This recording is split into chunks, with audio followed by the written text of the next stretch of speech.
You are now rocking with the hottest boxing podcast in the land with your host, Coach Malachi Williams. True.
For the thousands in attendance and the millions watching around the world,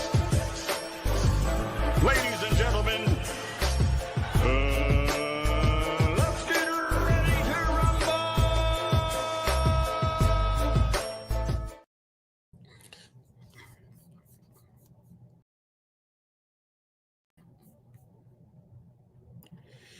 Yeah. Peace to the family, man. I don't know if you guys can hear me. Man. It's a last minute live. I know I told you guys yesterday. Give me a thumbs up if you can hear me.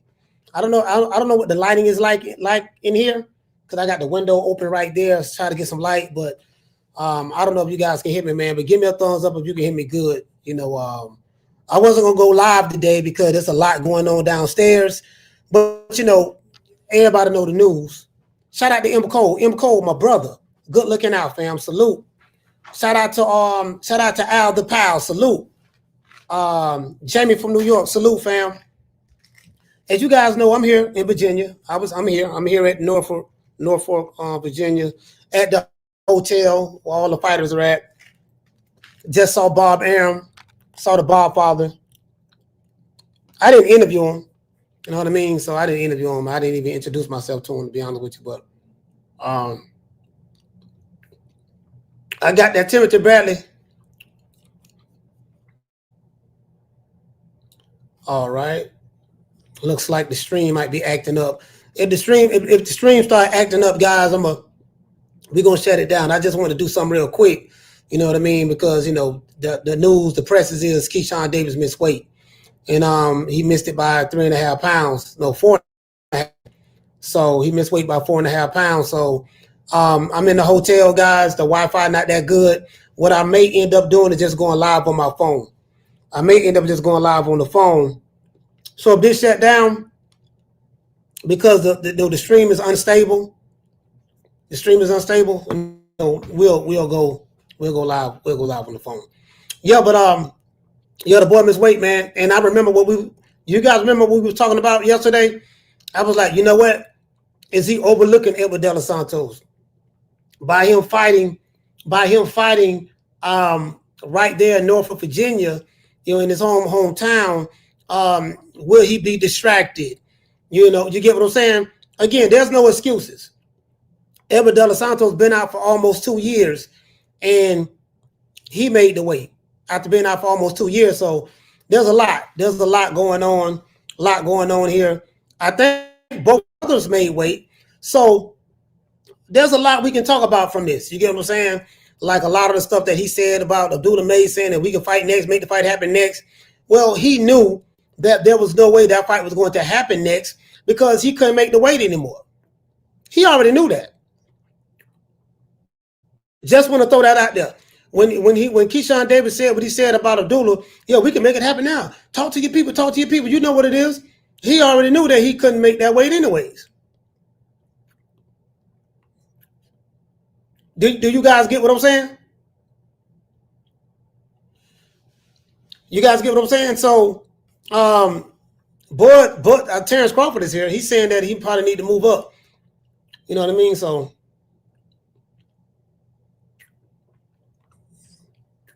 again, Only Shoes say this is boxing. Facts, he did it on purpose. Hey, Unlaced Shoes, you think he did it on purpose? You think so? But shout out Nebraska Rods. My thing is this.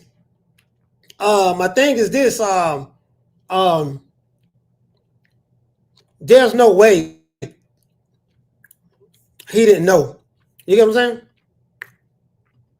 Sorry about that, me smacking y'all. Sorry about that. Shout out to Jamie Vasquez. He said, dropping a $2 super chat. He said, we were just praising Key. And he pulls this. I keep telling y'all, right? I'm downstairs with some of the fighters, some of the YouTube channels and stuff are down there. Downstairs, right? And I'm at the hotel right now. I'm at the hotel in the room. I just did a 30-minute interview with Timothy Bradley. We was doing the interview when Keyshawn was winning. So I wasn't even in the ballroom when he got on the scale. I was in the ballroom when his younger brother got on the scale. But we wasn't in the ballroom when I was in the ballroom when Abdullah Mason got on the scale and weighed in. But I wasn't in the ballroom when Keyshawn got on the scale because I was in the lobby interviewing Timothy Bradley. We got a 30-minute interview dropping. It's a good one. It's a good one. You know what I mean? So we got the Bill Haney interview dropping. We got a Timothy Bradley interview dropping right behind that. And then I got one more interview, and I'll say that one for y'all. So yeah, man. Shout out to Jamie Vasquez, man. Salute to you, fam. Shout out for the super chat. Let's go here. Let's see what the people talk about. Because we do it for the people, by the people, of the people, because we come from the people. Kai said, what you say, fam? He said he's ready for 140. That's it. Yeah, he has to move up. But my point, hey, Kai, but check this out. My point is this. It was Cap, him saying that, oh, once I take care of Ever Dos Santos, me and you can fight next, Abdullah, which it was a good thing. I'm going to tell you why that was a good thing for Abdullah, for him doing that, because by Keyshawn doing that, it kind of raised Abdullah Mason's profile a little bit. But he knew that he knew he was moving up. He know he ain't going to be at 135. He knew that already. So that's my whole point. That's my whole point. He know that he's not going to be there. You get what I'm saying? So shout out to Jamie. Jamie, what's going on, fam? What did you say, Jamie? Jamie he said that's a bad look for Keyshawn, bro. I mean, I don't. And then, hold on, did he get stripped? I think he got stripped, right? Yeah, I think he got stripped too.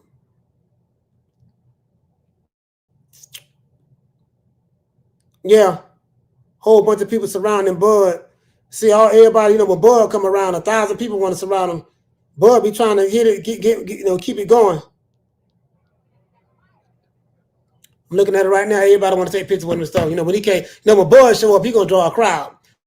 But I didn't even get a chance to talk to Bud yet because, I spoke to him this morning on the phone, but I didn't get a chance to meet with him yet downstairs because I was interviewing Timothy Bradley. So, but I saw everybody. Him, Bomac is here. Esau is here. Bernie the Boxer is here.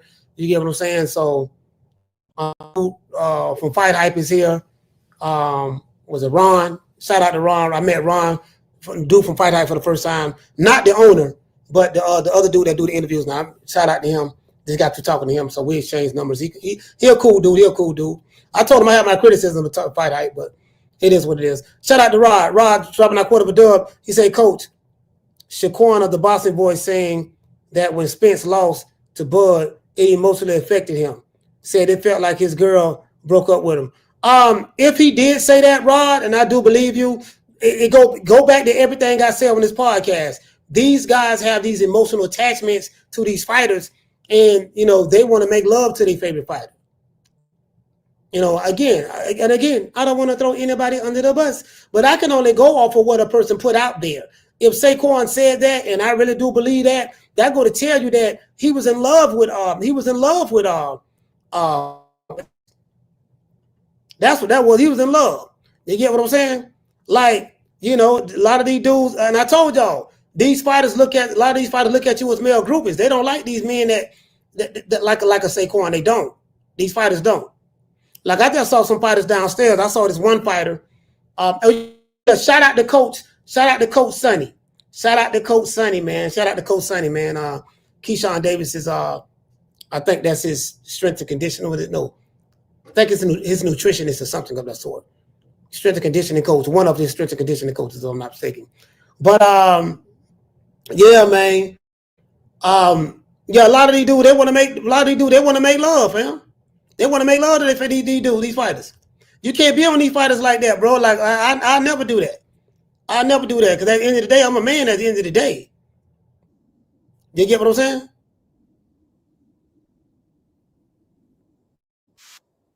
Let me delete that. Go in there. You get what I'm saying? Some of these dudes, you know, these dudes want to give up. They want to give up the cheeks. Shout out to Eric Gomez. What's going on, fam? Shout out to Eli. Eli, what's going on, brother? Eli goes. Salute to you, fam. He said, Coach, you're fun and entertainment. Had to subscribe from Tampa. Oh, you from Tampa? Okay. Hey, hold on. You from T-Town? Okay. Oh, you get what I'm saying? You know what, dog? Hold on. You say had to subscribe from Tampa. Okay. Since you from Tampa and everybody who dropped the cash app so far, y'all know what it is. Let's go ahead and hit them with the Huggy Bear. Go ahead and hit them with the Huggy Bear. Down from the bar, there's a platform stage. People pimping, sharp as razor blades. Yeah, man, we got to hit him with the Huggy Bear, man. Shout out to doggone Eric Gomez, man.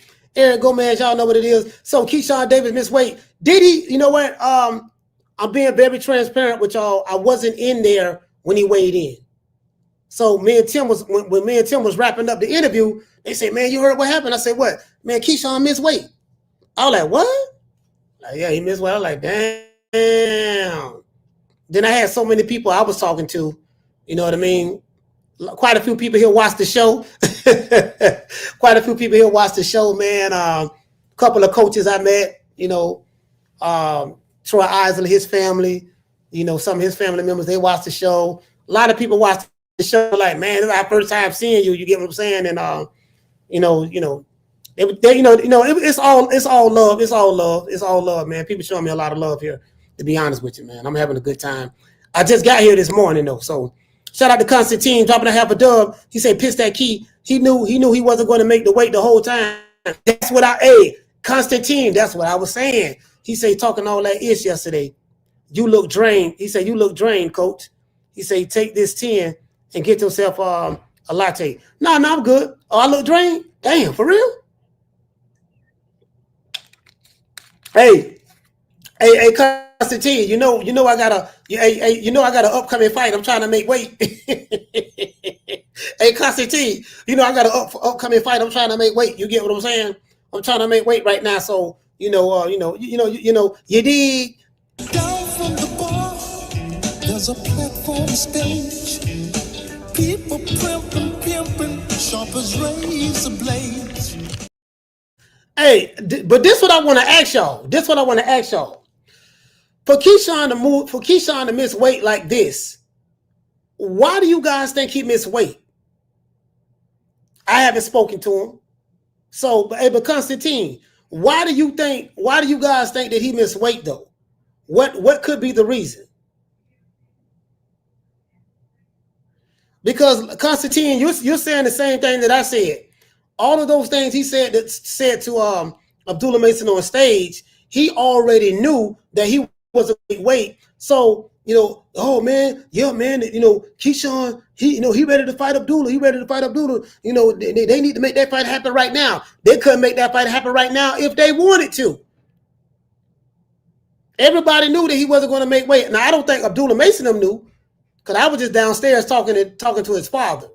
His father was, me and his dad, me and Amir Mason, Pop Mason, me and him close. He's a good guy. And when he was down there talking, he knew.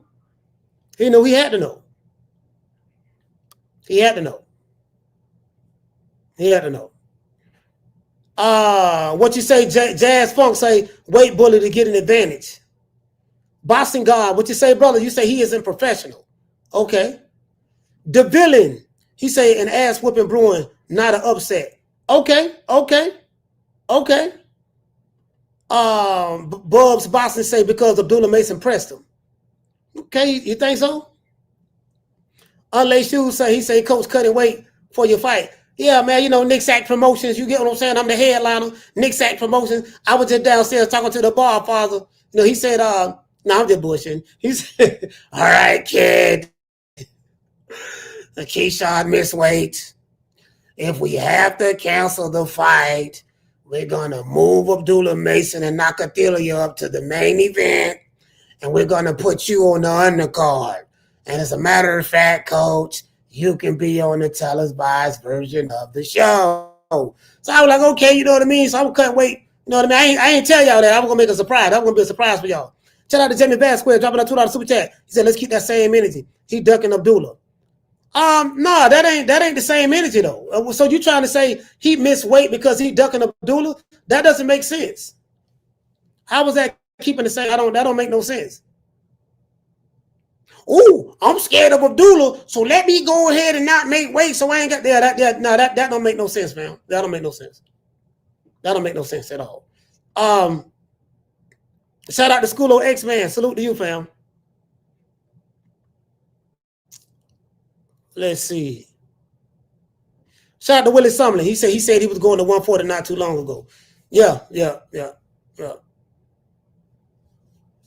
for sure. Shout out to Jamie. He said maybe now we can see Key versus Tio at 140. Yeah, I doubt that. Shout out to Kai. He said, Coach, he finna beat De Los Santos with these extra pounds, then go get Frank Martin and avoid Shakur fight allegations. Yeah. Shout out to Arch Nemesis. What you say, fam? He said he missed weight for Limos. I mean, it is what it is, fam. It is what it is. I mean, like, you know, why is he missing weight? You know, again, fighting right there in see, this is my thing too, right? The question I'm posing to you guys is this. You know, fighting in your own hometown has advantages and disadvantages. Me personally, I think it's more disadvantages than advantages. You're not focused. You get what I'm saying? You're not focused. Hey, shout out to James Stewart. He said, Coach, I'm 64, been watching boxing for a long time. Missing weight usually is a lack of discipline. Yes. Hey, James, you're right about that. I totally agree with you on that, brother.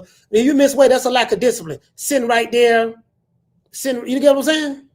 Sitting right there in your hometown and, you know, you ain't doing everything you're supposed to do. When you get away from everything, you getting away from the distractions. Marvin Hagler say, I'm finna go to prison. I'm going to prison. You ain't never heard of Marvin Hagler missing no weight. And he didn't have no strength and conditioning coaches. I want y'all to wrap your brain around this. You very seldom heard anything about an old school fighter missing weight. They had same day weigh-ins and they fought 15 rounds. And then when they changed it to 12 rounds, and they had title fights and non-title fights. You ain't never really now non-title fight. You probably have to come in on no certain weight. I'm not sure, but you know you ain't never heard nothing about no fighter missing weight like that. They didn't have no strength and conditioning coaches. They didn't have no cryo chambers. They didn't have no hyperbolic chambers. They didn't have none of that. They just had a good old. They didn't have no nutritionist. Your wife was your nutritionist, or your coach was your nutritionist. He cooked your meals. He set your training regimen, and he did all the strength and conditioning. You ain't never heard of that. These guys have all of the sports science today. They have all of the sports medicine. They have all of the so-called advantages in today's times with the sports science that the old school fighters didn't have yet. They can't make weight. They're not as disciplined like those guys. Isn't that something? Make it make sense. Think about that. It's supposed to be so much better now, but look at it. Yeah. Think about that. Strength and conditioning coach, nutritionist. You got what they call that shit to replenish your body. I remember I was in San Antonio They had Kid Austin. He was in this little capsule that had sea salt in, like what is it, from the Dead Sea, salt water. You lay in this capsule, and it keeps you floating inside of the capsule full of water. You're floating. You can never go under. I forgot what it's called. It's supposed to rejuvenate your body. Hagler, Sugar Ray Leonard, Roberto Duran, Salvador Sanchez, Roberto Gomez, Wilfred Benitez, Hector Camacho, Cesar Chavez, Aaron Hall, Aaron Pryor, Julian Jackson. They have none of that. Same day weigh in. Butter McGirt, same day weigh in. They have none of that. They weigh in the day of the fight. They didn't have none of that. And they made weight. Ron, what you say, brother? Shout out to Ron. Ron said he was not focused, caught up in the hype. Him moving up is an excuse to, since he missed weight. If so, why just have the fight at 140? Yeah. That, you get what I'm saying? And so, hey, Jay, check this out, fam. This what I was saying. What I was saying, fam, was this. There's no way that he didn't know he wasn't gonna make that weight. He knew. So we'll see. Do you think that him missing weight will cause him to lose the fight tomorrow night? Edward De Los Santos said he coming to fight. So what do you guys think about that? How do you feel about that? Do you feel that, you know what, dog? Edward De Los Santos looking at it like, shout out to Mr. Cook. Salute to you, fam. My nigga, he missed weight. You hear what I'm saying? So I'm just, if he were to lose, I'm not saying he will, but if he were to lose, how would you look at that? Garfield said he wants to have an advantage. You know what though? He may not have an advantage. Just because you didn't make the weight, well, you know what? Because he didn't have to deplete those last 4 pounds in order to make that weight cut. Because them last 4 pounds, that's the same thing Ryan Garcia did with Devin Haney. Same thing Ryan Garcia did with Devin Haney. Edward De Los Santos made the weight, so he had to go through the suffering of losing that weight and depleting his body and water and depleting the water from the brain as well. Because when you cutting weight and you getting rid of all that water, especially the week of the fight, you're trying to drain all the water out of your body. When you do, it depletes the body of the fluids that it needs in the brain and stuff like that. Them last 4 to 5 pounds, anywhere from 3 to 5, is the hardest. So maybe the weight cut was just so brutal. He was like, man, you know what? F it. That's why I say he knew, regardless of what he said about Abdullah Mason yesterday. Yeah. We can make it next. Hey, Bob, y'all make it next. By him missing weight today, that showed me that, you know what? He knew that fight ain't gonna happen anyways. Yeah. Shout out to Constantine dropping a half a dub. He say this was Ryan on Dev moved by Key. He should have told De Los Santos a week ago and changed the contract to catch. Karma might be like the Lemos fight. Hey, you know what, Constantine? I'm gonna say this, fam. I think he got stripped. I'm not sure, but I think he got stripped. Shout out to Mr. Golden. If not, he's definitely going to have to pay. He's going to get fined. He's going to have to pay Edward De Los Santos money. So Edward De Los Santos is going to make more money on top of the money that he's already been paid for the fight because of the pounds that he missed. You get what I'm saying? So he don't got stripped. I think that's how the WBO roll. So he don't got stripped and he got to pay a fine. The money got to go to Edward De Los Santos. So whoever the number one guy is, more than likely is going to get elevated, and Abdullah Mason is going to fight that guy for the title. Down from the bar, there's a platform stage. People pimping, sharp as razor blades. Yeah, that's how I see it. That's how I see it. You know what I mean? Shout out to Ricky. Ricky, what's going on, fam? QT said how much you got to pay for losing 4 pounds. Yeah, I don't know, fam. That's in the contract. Whatever's in that contract, brother. I have no idea. You know what I mean? But that's how they normally do it. This is Boston say he missed 3.5 pounds. 3.5 pounds. Was it what did he come in at 139 or 138? Did he come in at 138.5 pounds over, or did he come in 141? Or did he come in? Not sorry about that. Did he come in 3.5 pounds over at 138.5, or did he come in at 139.5? Daniel Agnew said 139.3. Yeah, that's 4 pounds. 4 pounds 3 ounces. 4 pounds 3 ounces. I mean, at that point, did he try to make the weight? Hey, did you try to make the weight? Yeah, man. But shout out to Keyshawn and shout out to Edward De Los Santos. Hope them guys have a good fight tomorrow night. You know, it is what it is, fam. It is what it is. I wasn't gonna go live today, but I say no, I gotta go live on this. You guys know me. I don't like really going live. I ain't at the office, but I said I got to go live on this in this hotel room. I have to go live, so I have to because you know, this right here was, you know, as I said, the crazy part about it was I was interviewing Timothy Bradley during the weigh-in because Tim had a 30-minute window that we can do the interview. So Tim saw me. He was like, "Coach, what's up, man?" Because he was going to do it here in the office. I mean, I'm talking about the office. Right here in the hotel, in the room with me, right? He was going to come in here. We're going to do it. No Diddy. But we were going to conduct the interview. We tell you that we were going to conduct the interview in here, very similar to what I did with Steve Kim. We conducted the interview. You guys remember when I was in Vegas and I did the one-on-one interview with Steve Kim? So yeah, but we ended up doing it downstairs. You know, doing the interview downstairs in the lobby, and I was inside of the ballroom where the weigh-in is at. All the cameras are set up and stuff like that. And me and Amir Mason, Pop Mason was talking, and then me and Coach Sonny, which is Keyshawn Davis, is I think that's his nutritionist and that's his strength and conditioning coach.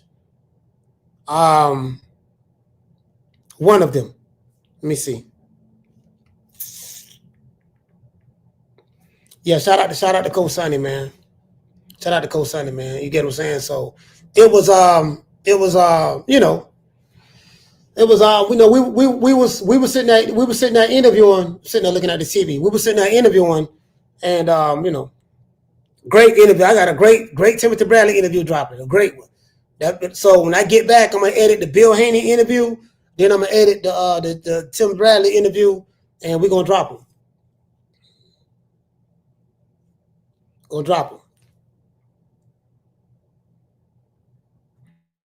Shout out to Boss Des. Yeah, man. So he moving up to 140. Dirty Dan said Keyshawn is a fraud. Why you say that, fam?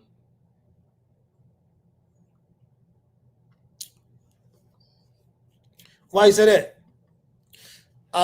Constantine say Coach Mama Hopefield downtown Norfolk. Nah, Mama Hopefield ain't here.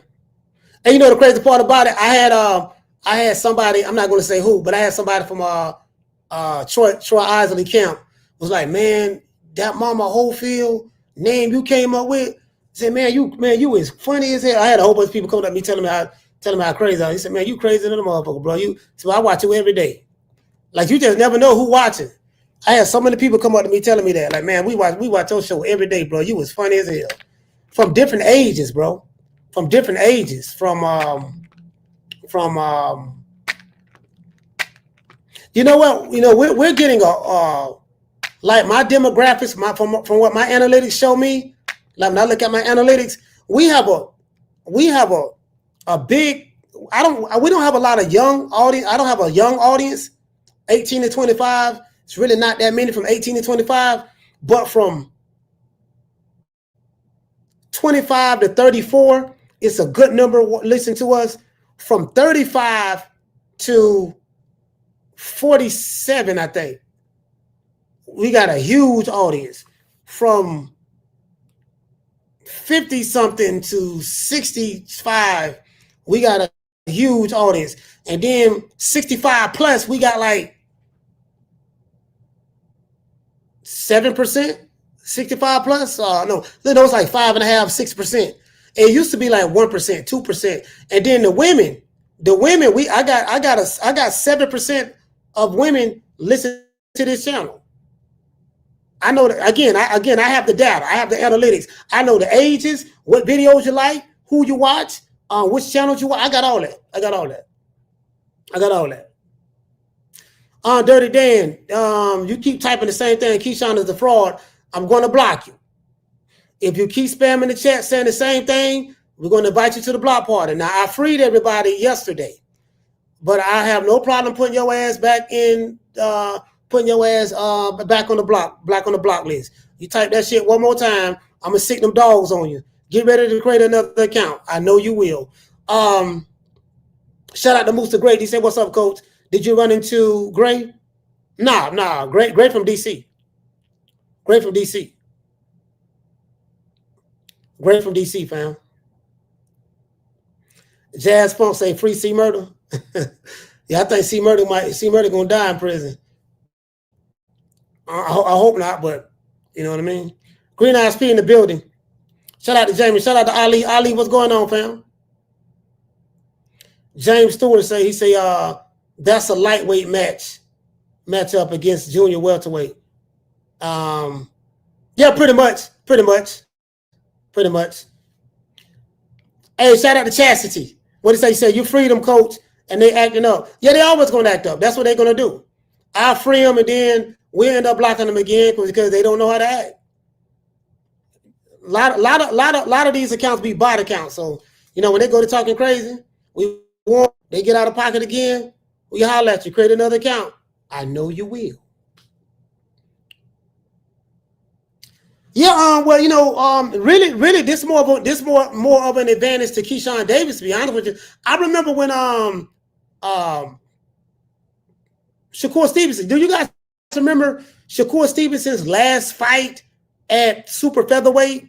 He missed weight by like 3.5, by 4 pounds, 4 or 5 pounds, something like that. I forgot what it was. It was between 3 and 5 pounds. Do you guys remember that? And he got stripped of all of his belts. And you know what I mean? He just went ahead and moved up to 135. So shout out to Dub. Dub said, we trying to be in order, coach. Yeah, Jit Stanfield, salute, fam. This is Boston say he looked drained, though. Who looked drained? Who looked drained, though? You talking about who? Who looked drained? Knockdown 305. What's going on, fam?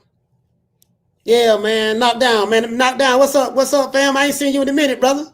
I ain't seen you since 1972. Where you been at, player? M. Cole in the building. M. Cole in the building. You get what I'm saying? So you know what? So is the WBO, shout out to Alan Meadows. What's going on, brother? I wonder if the WBO is going to elevate whoever their intern champion is, whoever the WBO intern champion is, who that is, right? But that guy's going to get elevated to the full championship status. We need to find out. Matter of fact, let's look that up. Who is the WBO intern champion? Let's look that up. Let me Google that right quick. Don't everybody believe in Google? Go Google that shit.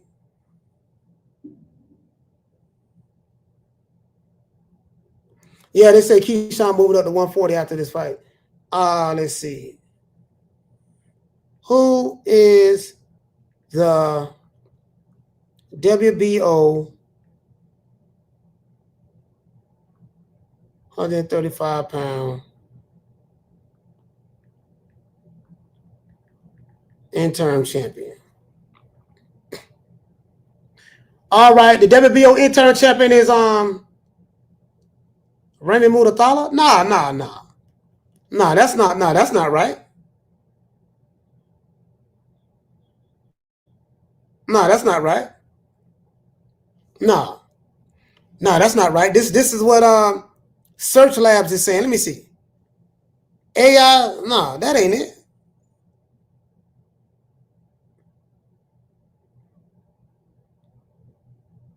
Hold on. Lightweight. Let's type in lightweight. That ain't right.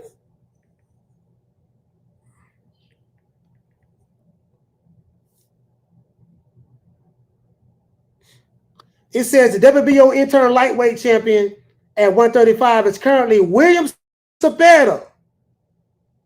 William Cepeda. Bro. No, Raymond is at Raymond is the he's over there. Raymond is over there. He was the IBF interim champion. It's William Cepeda. William Cepeda, fam.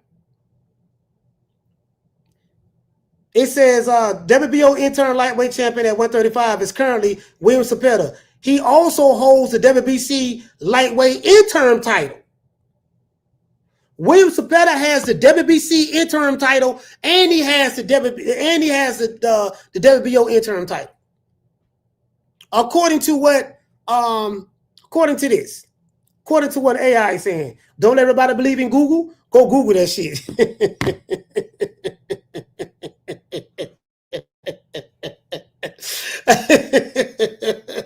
So, hey, all right with the AK Spitfire. Yeah, man. Hey, look, yo, man. Something is fishy. What you say, Dub? Say I don't think that's right. Yeah, I don't know. This is what it's saying right here, though. You know what though? Didn't David Benavidez? David Benavidez had about two. David Benavidez had about 2 interim titles, right? Y'all remember? Shit. What was all those belts David Benavidez was coming walking to the ring with when he was at Super Middleweight? He had a bunch of interim titles, right? Something like that. Yeah, man. I don't know, man. I don't know. But anyways, whoever, it says right here, Raymond Murathala is the IBF lightweight interim title champion. Vasily Lomachenko just retired. So Raymond Murathala will now become the IBF full champion. So Raymond Murathala can't be the WBO interim champion. Because, well, you know what? I can't say that because you can't be two at the same time. Apparently, if what this is saying about William Cepeda is true. However, I say all that to say this.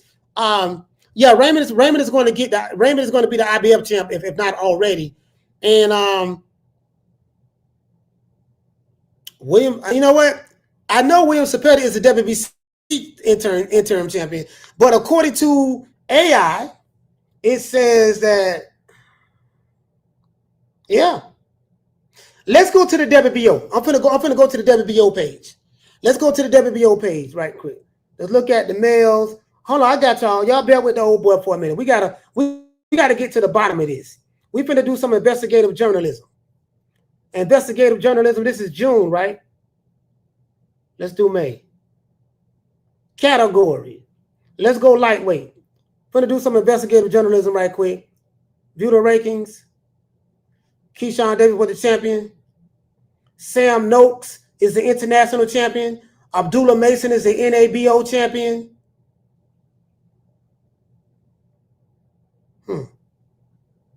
You know what? They don't have an interim champion over here. I'm looking on the WBO's website right now. That's WBO's website. Let me make sure you guys can see the mirror image of the show. Mirror my image. Okay, y'all can see it. Y'all see I'm representing. You see what's up? Papa my bam, TMP. Listen, I want y'all to support this here, man. We're gonna get the movement. You can get the hats, and you're gonna be able to get the shirts when I get back. Bam, TMP, man, True Media Podcast. Let's see. Shakur WBC, Tank WBA, Vasily Lomachenko retired. So Raymond Murathala gonna be the IBF champion. This dude Sam Noakes, I think this guy Sam Noakes, who is the number one. He is the number one. He's from the UK, from Great Britain. He has the international title, international WBO champion. So he may be elevated. He may be elevated to full status, fam. Sam Noakes may be elevated to the champion, the full champion. I'm not sure, but you get what I'm saying? You get what I'm saying? So I'm not sure, but that's what I'm thinking.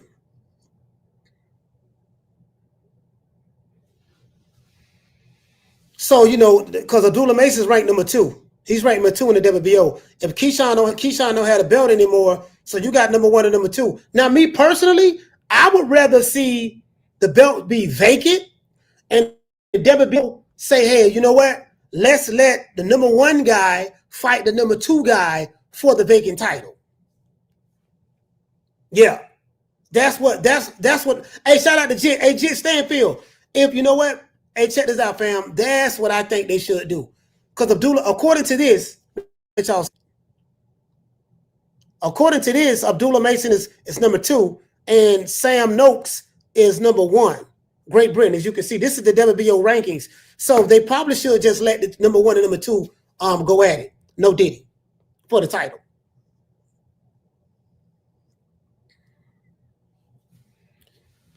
Fire Stick, what you say? Fire Stick says, he said all 3 of them boys taking the L's tomorrow. They too cocky. Well, being cocky don't mean you're gonna take an L. But I get what you're saying, though. Are you saying that you want them to take an L because they're too cocky? That's what it sounds like. Because by you saying they're too cocky, then that means your perception of them is, I don't like them because they're too cocky. So you're projecting them losing tomorrow. I think that's pretty. If I'm a betting man, that's pretty much what it is. And I get it. It is what it is. I get it. I understand. Shout out to Nebraska Roz. He said, greetings from the mean streets of North Omaha, Nebraska. Man, Key let me down, bro. I mean, it is what it is, fam. It is what it is. That's why I be telling y'all, man, you can't be,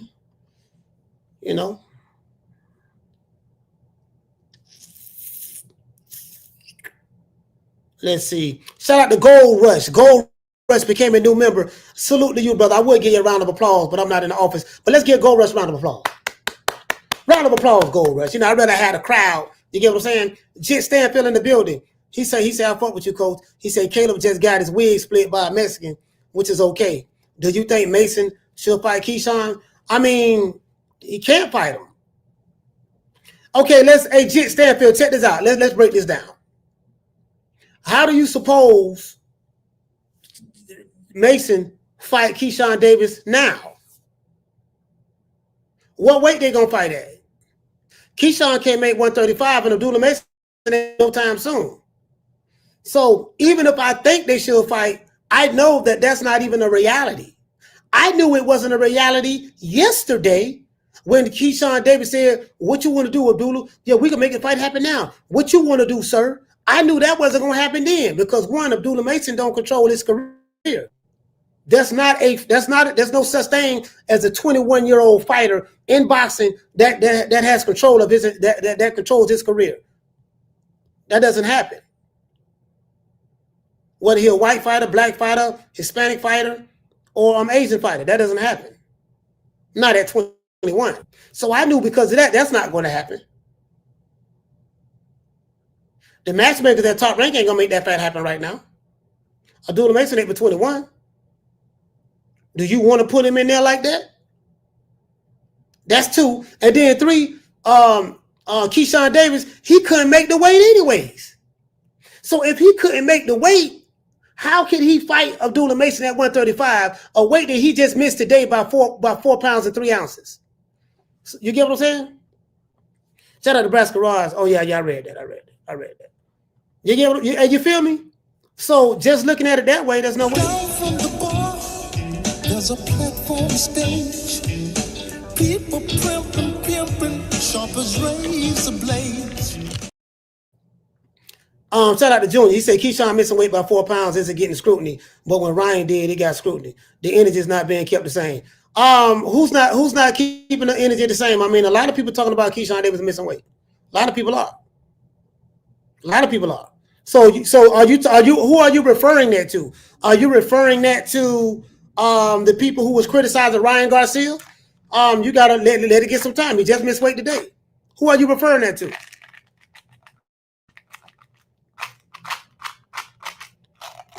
You know what I mean? I know you're a Haney fan, but who are you referring that to? Put a receipt on it. Shout out to this is Boston. He say this show is about him missing weight. Literally, the show is about him missing weight. Literally. Oh, Lord have mercy, boy. Shout out to the Martin. He say just because he missed 135 today doesn't mean he can't make it. I'm sure he'll make 135 again if he loses tomorrow. We don't know that. The man said that he moved. From what I'm hearing, the man said he moving up to 140. From what I'm hearing, and I'm here. You get what I'm saying? So we don't know that. That's the second time he's done that. How many people you know miss weight by 4 pounds and then come right back to fight in that same weight? Give me some examples. Shout out to Green Eyes Peach. She gifted somebody a membership. Junior he say not you, coach, just in general. I mean, you got to give it some time. It is what it is. Even when Ryan Garcia missed weight, I didn't make a big deal about the weight. You don't want to know why I didn't make a big deal about the weight? I said because the Haneys still chose to fight Ryan Garcia. Now, Devin Haney didn't have to put up his title. He didn't have to put up his title to fight Ryan Garcia. That's a good thing. But they still chose to fight him. Why? Because they got paid extra money. We'll go ahead and fight Ryan anyways. My belt won't be on the line, and he paying us an extra $500,000 or $1 million or whatever. I don't know. So once you agree to that, you can't use the weight as an excuse. If you listen to any live I've done on the Ryan Garcia, Devin Haney situation, and anytime a Haney fan bring up the weight, I say you can't never bring that weight. You can't bring the weight up. Now, I do get it that it affects you when I got to cut weight and drain the fluid from my brain, and you don't. You know, I agree with that. But once I say, you know what, dog, you came in 3 pounds overweight, pay me, let's agree, pay me $1 million extra, and we still gonna have to fight. Once you do that, all bets is off. You can't use that as a crutch. You get what I'm saying? So shout out to next year. He said Edward gonna put his ass on his back pocket. There you go, hey Keita. There you go. You was the one that put me up on Edward De Los Santos. You used to always be like, Coach, I'm telling you, boy, look what Edward gonna do to Shakur. I remember it like it was yesterday, but we'll see. Hey, Bakina, check this out. Why do you think that he missed weight? Do you think that he was this? I'm gonna be honest with you, fam. I'm not a fan of a fighter having training camp in his hometown. I don't care who the fighter is. I'm not a fan of that. I'm not a fan of that. You get what I'm saying? I'm not a fan of that. I'm not a fan of that. Nigga sitting at home, you sitting there shang-a-lang. Hey, shout out to my brother Rick. Rick, Southside Houston, stand up. Hey Rick, there's a couple of people I met downstairs from Houston right here at the fight right now. Hey Rick, I'm not a fan of that, bro. I ain't a fan of no dude. I fight out of Houston. I'm a train in Houston. Nah, I'm saying once you get up there in status, yeah, I'm not a fan of that. Hey, what did it say, Keenan? Keenan say, next gen. Hey, what you say? Yeah, you know what? I just saw Scampson downstairs. He say Samson Lukowitz, De Los Santos promoter, just came out saying they're going to have to pay for every extra pound De Los Santos. They got to pay. Yeah, I see what you're saying. Yeah. Yeah, I got you. Yeah. Shout out to Jit. He say Ryan is from the same city I'm from. He's going through therapy, not even being funny. What is he going therapy for? What is he going through therapy for? Being the biggest? Down from the bar, there's a platform stage. People pimping, sharp as razor blades. He should go to therapy for that. He needs treatment for that. Him and Teofimo. He needs treatment for that. Daniel Agnew in the building. Rick Timms in the building.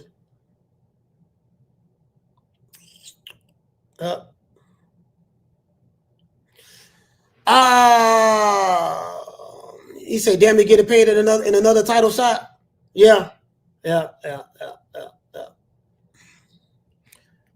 What you say? His hands? Yeah. I already know about that. I already know about the surgery. I know about the surgery. I thought you, but I'm saying, I heard. Do you guys remember when he had that racist ran on Twitter?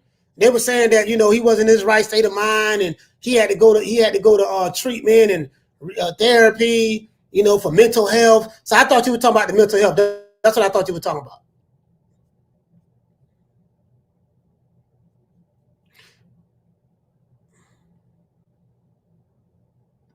What did it say? He said they calling it the cigar talk interview curse.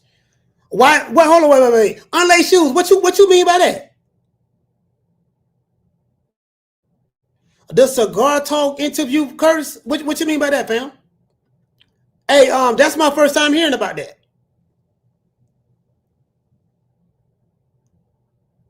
Hey, Jit Stanfield. Hey, what? Hold on. Unlaced shoes. Sorry about that. What you mean by the cigar talk interview curse? What that mean? So what? People who interview on cigar talk get beat. Hey, what you talking about? I'm trying to tell you that, Coach. Well, if you go on cigar talk, Coach, I'm telling you, you're gonna get knocked out. I'm like, for real? No. Don't say that, man. Don't say that. No, don't say that. No, don't say that. No, hey, he said, hey, called the cigar talk curse. Hey, man. Hey. Unless you say the fame, Coach. Hey, you know what they say, that fame, you know what I mean? It is what it is. Hey, unlaced shoes. Let me tell you something. Holla at my dog Jamal Tyler. We the Charlo twins. We known for calling everybody out. Please call these people out. Listen, the whole world's looking at you. Call these people out. What's up? It's the Jamal the Hitman Charlo. Let's get it. Who want it? Name them names, man. They know who they is. Name them names, please. The names need to be named. They know who they is. The Mexican monster. Mexican monster. Hello. Hey, I'm sitting there. I'm sitting there, motherfucker. I'm like, man, come on, fam. Come on, fam. Hey, what you say next gen? He say they need to throw Edwin an extra 250K. You know what? I think you know what? I don't know. What I mean by that, I don't know what it's going to get paid. I'll find out though. I'll go downstairs and find out. We're gonna go live again. Anyways, we're gonna go live again. So I'll go downstairs and find out how much he's gonna get paid extra. What I'm hearing, I really don't know. I think it's up the top rank. I don't know what type of clause they had in the contract, Keena. What type of clause they had. So I really don't know. I really don't know. But as I was saying, I'm not a fan, bro. I'm not a fan. I'm not a fan. You know what I mean? I'm not a fan of a fighter, having training camp on that level. I'm not a fan of having a fighter on that level having training camps at home, bro. You gotta get away, bro. You gotta get away. You gotta get away. And see, this kind of make Key look bad because he was talking all this shit. I'm finna get ready to go outside. Oh, they got the Harbor Fest outside. I'm finna leave the hotel and go out there to the Harbor Fest. Have me some fun while I'm here right here in Norfolk, Virginia. Matter of fact, I need to smoke me some weed. Lord, I need to smoke some goddamn weed, boy. I smoked a little joint earlier, but hey, you know what? Man, I was trying to find somewhere to smoke some weed, bro, because I'm downtown, right? Man, it's police everywhere. I'm like, where all these goddamn police come from? I'm down there, man, the police, the federal building, courthouse building, right down the street. They got the United Nations right down the street. Motherfucking the police station right around the corner. I'm like, God damn, bro. I'm like, what the fuck? Hey. Man, shit, I ain't gonna say. I ain't gonna say what I want to say because I'm here right now. So I can't say what I want to say because I ain't no telling the feds might be watching anything. They might be like, oh, okay. We see what's going on. Yeah, but something was telling me, right? Because I was trying to burn, right? Some say, man, I almost made a mistake and burned in front of the police station, bro. Like, I'm dead serious, bro. I swear to God, bro. I'm walking and I'm trying to. I'm like, where are all these people coming from? I didn't know that it was the festival that's here. I didn't know that. Where all these goddamn people coming from, man?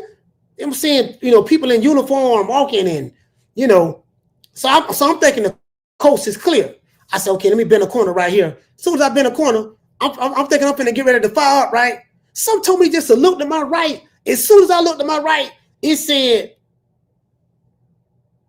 Norfolk Police Department. I was like, oh shit, my nigga. I was like, my nigga. Oh, like, how I didn't see that? Listen, there was no police cars out there. There was no police car. It said the police station. If you from Norfolk, Virginia, you know what I'm talking about. If you from here, you know what I'm talking about. Like literally right there. I said, oh man, this is, boy, oh my God. Nigga, this is right here, boy. Shit, man, shit. Hey, I smoke every day, bro. So, I be jonesing. I be like, man, goddamn. I know what it sounds to smoke. When I go to feeling irritated, when I go to get feeling irritated and shit, feeling irritable, I be like, yeah, man, I gotta, you know what I mean? I had to go through great lengths to smoke that joint. Shit, y'all have no idea, man. I had to go undercover like Inspector Gadget.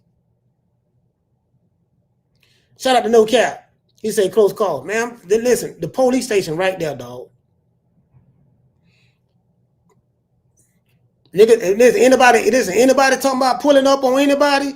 Boy, pull up at your own risk. I'm telling you. No, nigga, we finna pull up. And I bet you this shit. Hey, anybody talking about pulling up on anybody here, pull up at your own risk.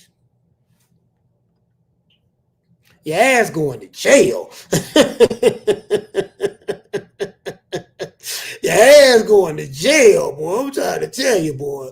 Nigga, when I say it's a heavy police presence, it's a heavy police presence. I'm not even counting the plain clothes, like the people who you don't even know the police. Because they be having them walking around. You get what I'm saying? Shit. Nigga, please. Hey, shout out to Rick. He say, Will, damn, I'm on another 1 month smoke break. Yeah, hey Rick, I ain't there yet, man. Hey Rick, I ain't there yet, man. I'm trying to, I got too much now, man. I got, you know what I mean? I got too much gas right now, Rick. You get what I'm saying? I ain't trying to take no break no time soon right now, but but when I do, brother, I'll let you know. Right now, man, I'm living my best life right now. Hey Rick, I'm living my best life right now, man. I can't even front. He said, Coach, Virginia, a legal, recreational, and medical Providence. Oh, okay. Yeah, I didn't know that. Yeah, I didn't know that, but yeah, you know what? I ain't want to take no chances because I didn't know the laws. I don't know the laws here. You know what I mean? I ain't want to take no chances. See, if I was in Cali, nigga, you could be walking by the police smoking. You good in Cali. You get what I'm saying? Shit, motherfucking. In my city, Temple, they don't even trip like that in my city. They don't trip like that. And in Miami, they damn sure don't trip. Miami, damn, they ain't tripping on that. You know what I mean? They don't trip. It's like, police ain't fucking with you like that. I don't know Virginia laws, so I don't know Norfolk laws. I need to Google that shit. Somebody said in the chat, Google it. He say call is super open. And okay, Cali, cool. Yeah. But guess what? I shall not be denied. No, sir, I should not be denied. Matter of motherfucking fact, nigga, I'm on a motherfucking shit. Hold on, y'all bear with me one more. What are you talking about? Shit, I ain't motherfucking shitting me. Fuck, I look like. Shit, I'm gonna have to get this one. This is the big one right here. I'm gonna have to get the big one. Yeah, man, shit, I got a headache. Keyshawn don't miss weight. Everybody here saw the ball father and Scamps and Lowitz. Edward De Los Santos, he want the smoke.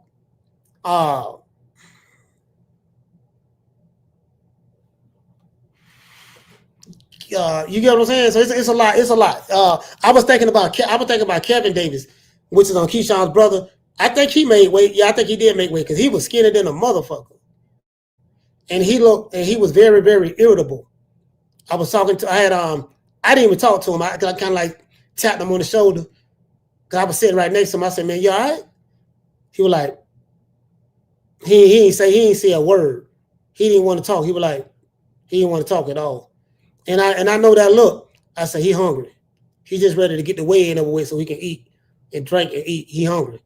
You know, that day of weigh-in. So let me tell y'all this here. Just imagine that 70s, the 80s, and the 90s, the smaller weight divisions. Well, you know what? When they had same day weigh-in, I think same day weigh-in ended in the 80s or the early 90s, something like that, if I'm not mistaken. Just imagine. Shout out to my brother Keith's Bulldogs, man, sponsoring the show. Shout out to you, my brother.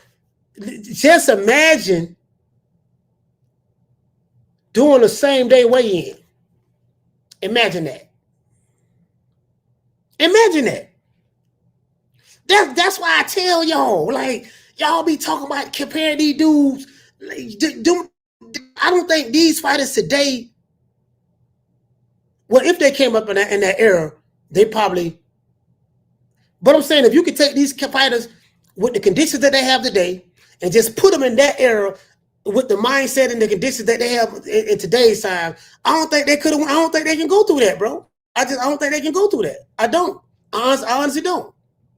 Shout out to Keith Bulldog dropping a half a dub. He said for the fight. He said shame he didn't make the weight. Hey man, it is what it is. Hey Keith. Hey, shout out to you, my brother from Cincinnati. You know what it is, Keith. You know, so it is what it is. Down from the bar, there's a platform stage. People pimping, sharp as razor blades. Bruh, that's why I tell y'all it was a lot tougher, a lot harder. No Diddy. These dudes couldn't stand up to that. So when you tell me about your favorite fighter, how great he is in today's time, I'm like, fam, yeah, he would have whooped such and such. No, he wouldn't, because he would have had to go through what such and such had to go through in order to even get to the fight. He would have had to go through the same thing such and such went through in order to become a champion. These dudes couldn't stand up under that kind of pressure. Shout out to my sister Booty. Now, when I say these dudes, I'm talking about a good number of them, not all of them, but they couldn't. I'm talking about your quote unquote superstar fighters. They couldn't stand up to that. Couldn't stand up to that. No. Hey, shout out to Dragon. Dragon, what's going on, fam? He said that's a nice hotel room, coach. It's all right. Dragon, I don't been in better. I don't been in better hotels. It's all right. Shout out to my sister, man. Summer in November. I don't been in better hotels, fam. You get what I'm saying?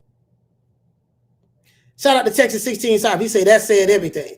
Hey, man, you get what I'm saying, bro? Like, bro. Shout out to the Martin. He said, Coach, you notice the old school fighters never quit on the stool or let their corners throw the towel in. They were built different. Well, you know, Roberto Duran, he had to know Moss and stuff like that. I mean, I think that was fighters. It might have been a fighter or two, you know, that might have quit on the stool. I would have to do my research on that, Martin, to be fair. But a lot of times, some of them dudes, you had to damn near kill them in that ring. The referee will stop the fight.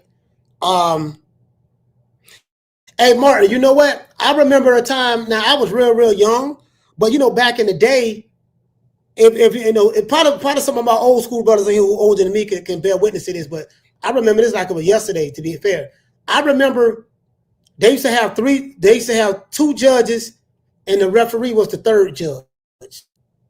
How many of my old school boxing fans remember that? Do you guys remember some fights the referee used to cast his ballot cast his vote as well on the scorecard. Do you guys remember that? Who remember that? Who remember that? Shout out to Jit Stanfield dropping a half a dub. He say, Coach, who do you think Boston had the most? Who do you think in Boston had the most power? I don't know, fam. That's very, very hard to guess. I mean, George Foreman was strong. And which weight class? Well, when you say power, what do you mean? Power like punching power, or are you talking about a promoter? Like what do you mean? Hey, shout out to James Stewart. What you say, brother? Now, my brother here, James in his 60s. He say facts, I remember. See, James know what I'm talking about. See, I remember that. Even I remember that, yeah. You have two judges, and the referee is the third judge. Oh, you mean punching power? You talking about heavyweights? I don't know. I mean, Ron Lyle was a hard puncher. Ernie Shavers was a hard puncher. George Foreman was a hard puncher. Sonny Liston was a hard puncher.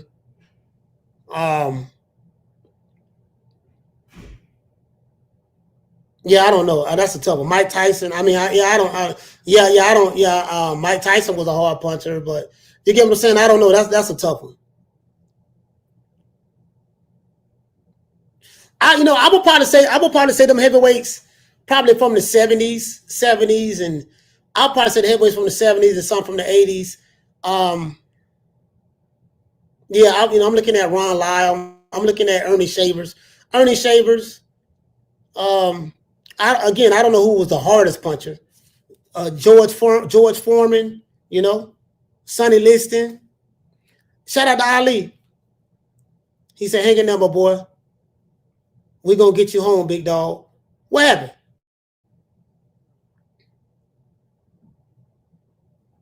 He said Tommy Morrison had some pop. Tommy Morrison had a mean left hook, but that's all he really had, though. But you're right, though. Tommy Morrison had some pop. I agree. Tommy Morrison had some pop. Hey, shout out to my sister Foodie, man. Foodie is in the building. Shout out to Foodie. Thank you for blessing us with your presence. This is Boston. What you say, fam? He said, I do, coach, because I'm schooled by the older men. Okay. Yeah, the referee used to be one of the judges as well.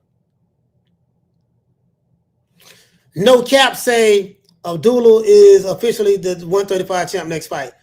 How? He's the number 2 guy. What do you mean by that, no cap? Is you think he's gonna get elevated? I don't know. Yeah, I don't know how. Shout out to Jason Phillips. What you say, family? Say Archie Moore had 130 KOs. Hey, you know what? I forgot all about Archie Moore. Jason, I forgot all about Archie Moore. Forgot all about him. You're right about that. Yeah, Archie Moore's the more. Yeah, you're right. Yeah, you make a valid point. But the thing is I don't know. It's kind of hard to say who is the hardest puncher. I really don't know. Because all of those guys can crack. Did you get what I'm saying? All of them can crack. So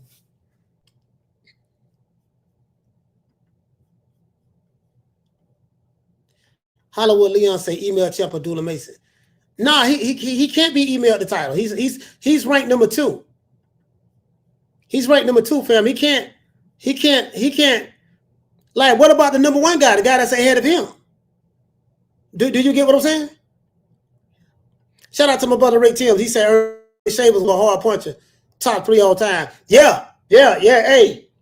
Hey, you know what, though? A lot of fighters talk about Ernie Shavers. Larry Holmes talk about how hard Ernie Shavers hit. Who else? Ken Norton hit pretty hard too. But there was a lot of people who Ernie Shavers fought. They were like, man, that motherfucker, he can crack. I don't know how true this is, but I remember when Ernie Shavers and Ernie Shavers and you know what, man, Ernie Shavers, it's a shame he not in the Hall of Fame, bro. It's a shame he's not in the Hall of Fame. damn, bro, like, yeah, man, bro, it's some fighters. I'm like, my nigga, how he not in the Hall of Fame? But yeah, but back to what I was saying, Rick. Do you remember the first fight when Ernie Shavers and Larry Holmes fought each other? You remember that time Larry Holmes beating Ernie Shavers' ass, and Ernie Shavers caught him with that right hook, caught him with that wide right hook, and dropped him. And Larry Holmes sat on the mat for a little bit. Then he got up. And people were like, "We don't know how he got up because he fell like a rock when he got hit. He was on the mat for like 3, 4 seconds. He got up and beat the count, and he finished the round. Some say that Larry Holmes got his jaw broke on that punch.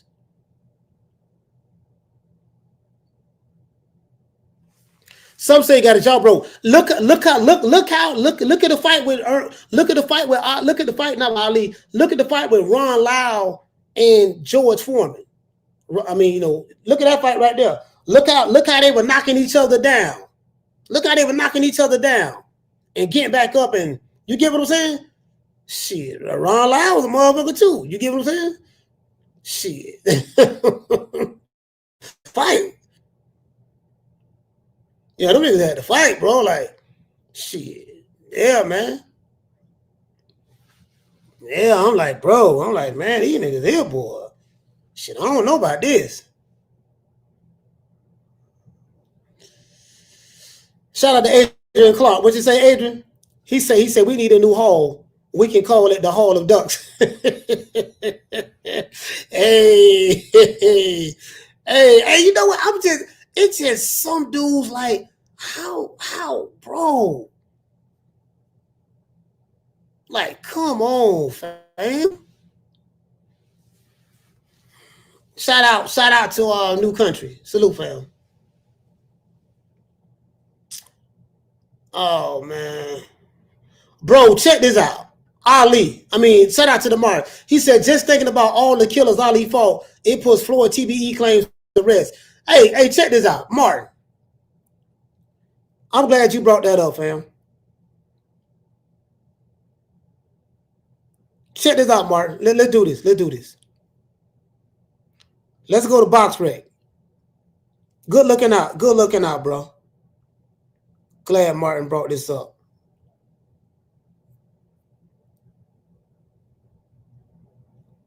I'm on Box Rec right now. Oh, my bad.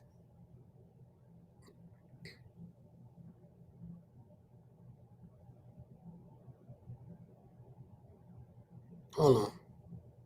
The fuck is this? Box Rec.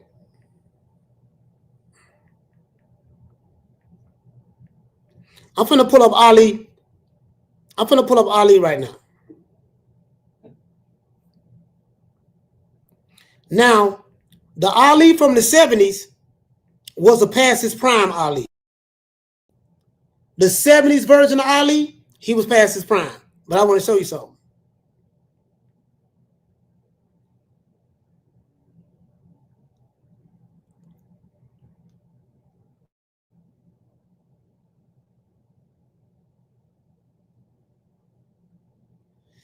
Let's go to his 70s fights. Bro, why this shit keep coming up?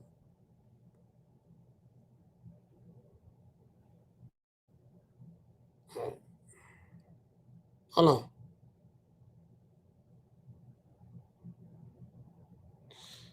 I got a damn ad keep popping up on my phone. Don't worry about it. Let's just do Box Rec. Hold on.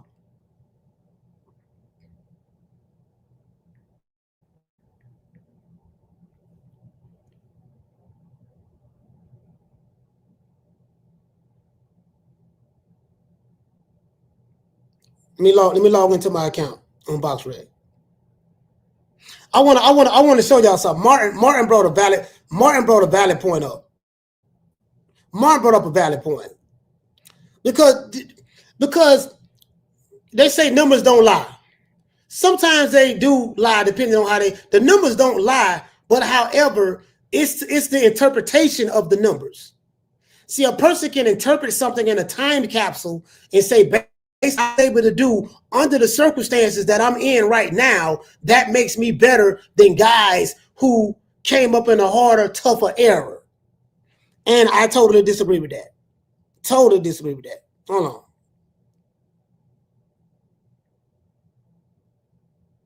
Muhammad Ali.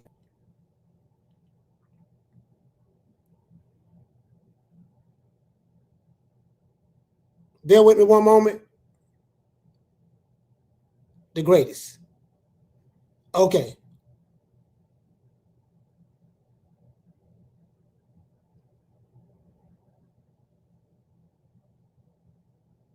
I'm looking at all the 70s.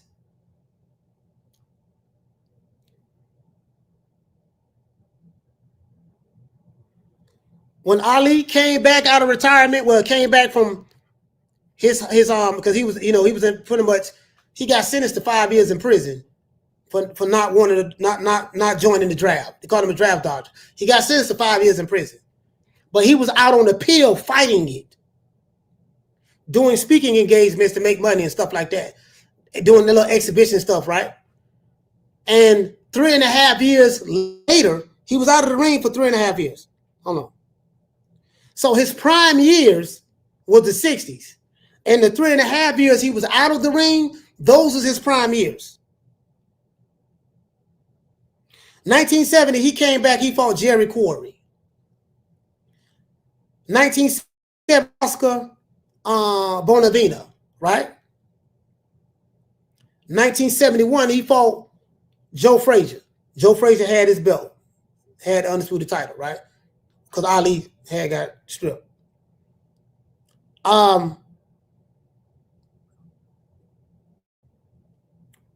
1971, he fought Jimmy Ellison. 1971, he fought Buster Mathis. 1972, he fought Mac Foster. Look at these names he fought. He fought Frazier, Oscar Bonavena, Jerry Quarry, all in the 70s. George Chuvalo fought him. Fought Jerry Quarry again in 1972. He fought an old, washed-up Floyd Patterson. He beat him, right? I think he fought Floyd Patterson twice.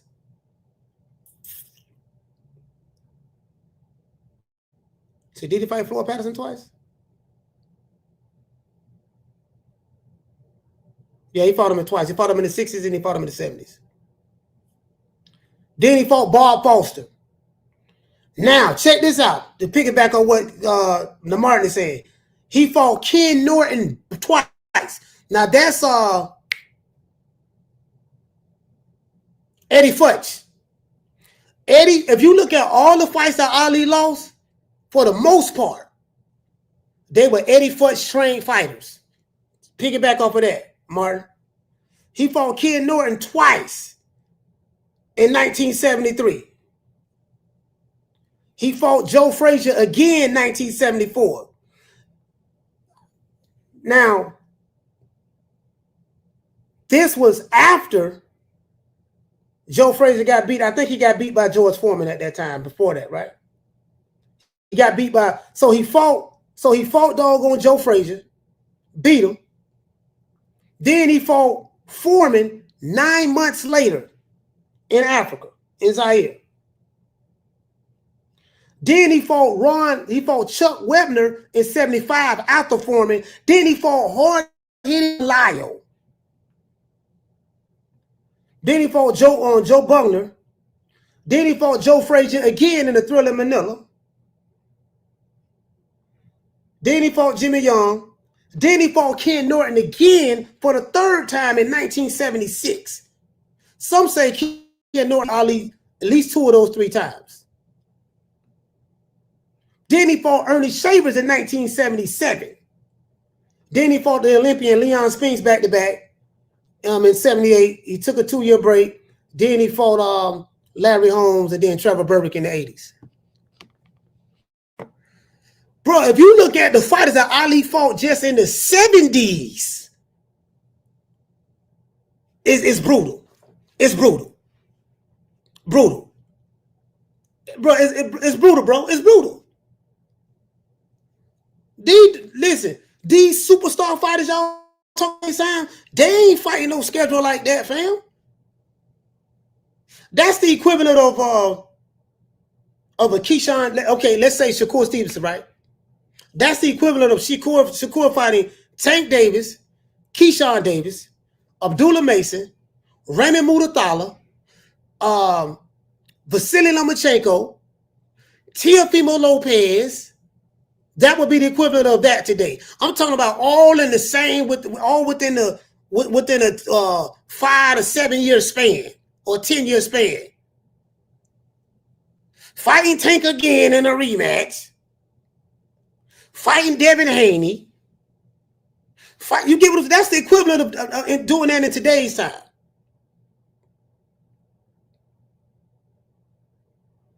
Nah. You get what I'm saying? Like Ali could have picked and choose. He could have said, man, I ain't fighting on Ernie Shavers. I ain't fighting on Ken Norton for the third time. Again, you look at them Ken Norton fights and Ali fights, that's a strong argument, man. You know what, man, Ken Norton, man, because I think guess what? The first fight, he broke Ali's jaw. Hold on, as a matter of fact, which year that was, fam? What year that was? The first fight where Ali lost the split decision against Ken Norton, he broke his jaw. The second fight, people felt that Ali lost. You get what I'm saying as well? So I'm just saying, fam. Like stylistically, he messed up good with Ali. Ken Norton did. Eddie Futch, fam.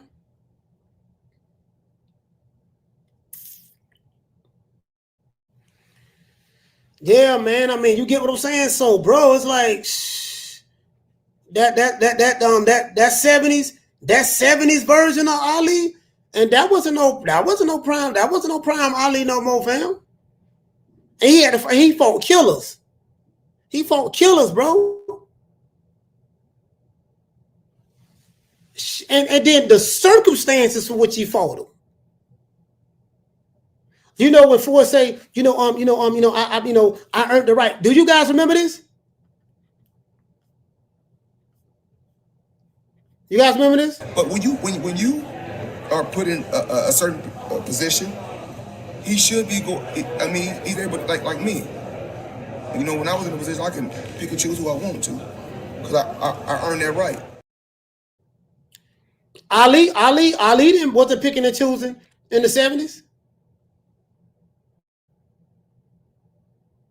So just based on what Floyd said alone, you pick and choose when you want to fight him, when you want to fight him, under the terms of stuff. You get what I'm saying?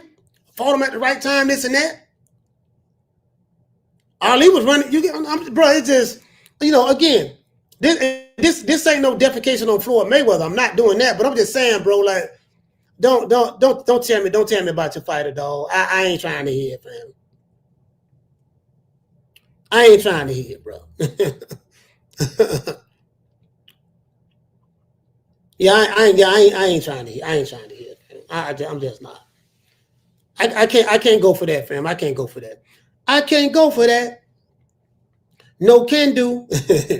I can't go for that, bro.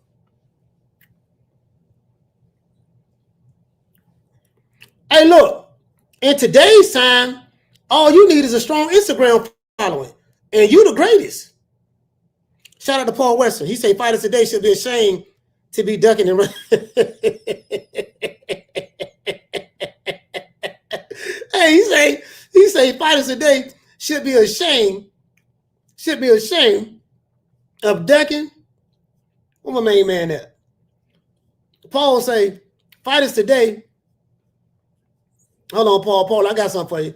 Should be ashamed of ducking and running. I am ranked number one. One! That means I'm the best. But this bum been taking the easy matches, fighting other bums. Hey, you remember that? Why don't you tell all these good people, it's a disgrace the way you've been ducking me. Why don't you tell all these good people how you been decking me? Get that while you can. Don't get this sucker no statue. Give him goods. Remember that? Y'all remember that? Get out while you can. Don't get this sucker no statue. Give him guts.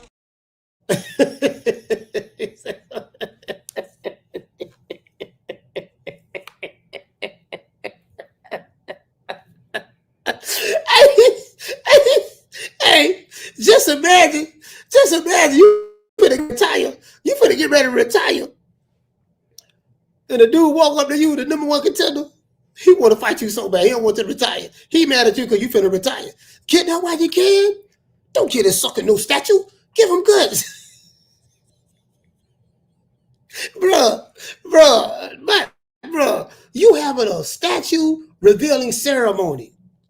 And then your trainer, with the old man Mickey be like, he say, what are you talking about? I want to take this guy. Oh, look how you disrespect him. I want to take this guy.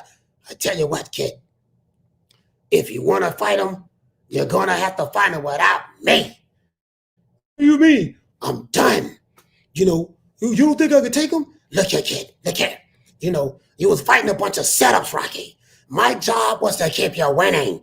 And keep you winning is what we did, Rocco. You know what I mean? When you was fighting a bunch of setups, this guy snatch your head off and he'll shit in your neck, Rocky. You can't beat him. Mickey told him, hey, man, listen. Mickey told him, yeah, man, Rocky, man, we had to fight a bunch of tomato cans, dog. We had you on that Golden Boy diet. What's the Golden Boy diet? Well, I tell you what, kid, in the 2000s, there's going to be a fighter that wears fishnets with pantyhose, fishnets, black pantyhose with high heels and some makeup. And is he going to be a female fighter? No, it's going to be a male fighter. And he's going to start a company, she's going to start a company called Golden Boy. And this fighter right here, I'm telling you, kid, he's going to start a promotional company called Golden Boy, and he's going to make sure that all of his fighters fight tomato cans. You get what I'm saying? Yeah.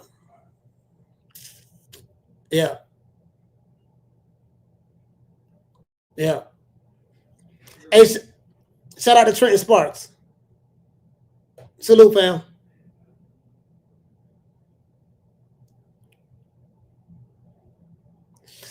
Yeah, man. And what did he say? He said, Coach, I met Rocky's brother-in-law in the movie. That's what I work at. He was a real boxing fan. Oh, okay. Yeah, I met his brother. I met his Frank Stallone. I met his brother in LA at Tom's Diner. It was not Tom's Diner. It was Tom's Watch Bar or something of that sort. There's a bar in LA. If you live in LA, you know what I'm talking about. Called Tom's. What is it called again? I'm gonna tell you right now. It's a sports bar. Got a whole bunch of TVs in it. Downtown LA. Hold on, wait a minute. What do you mean? Telling you, Rocco. Hey, Ali say, don't give him no statue. Don't get his sucker no statue. Give him goods. Tell this guy disrespected me. You know what I mean? Nigga walk up to you. Yeah, man. Damn Clubber Lane. Where's my Google? Oh, here you go. Google search. Let's do this.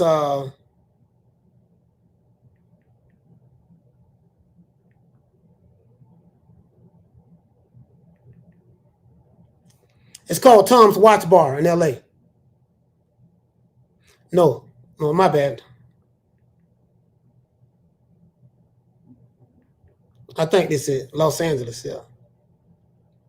Yeah, it's called Tom's Watch Bar in Los Angeles. That's what it's called. I had to look it up. Yeah, man. I'm trying to tell you, man.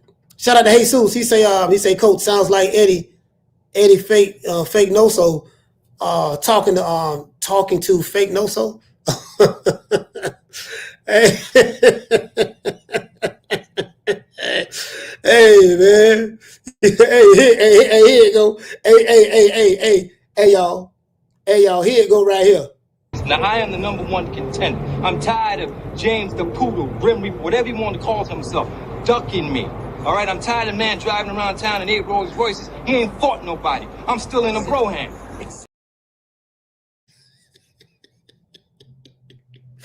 Now, I'm the #1 contender. Now, I'm tired of, here you go. Now, I'm the #1 contender. Now, I'm tired of Ali, Green Eyes P, Corey Fields, or whatever you want to call them, decking me. All right? I'm tired of seeing him. I'm tired of seeing Ali ride around the town, drive around town in 8 Rolls Royces. He ain't fought nobody. I'm still in the Broham.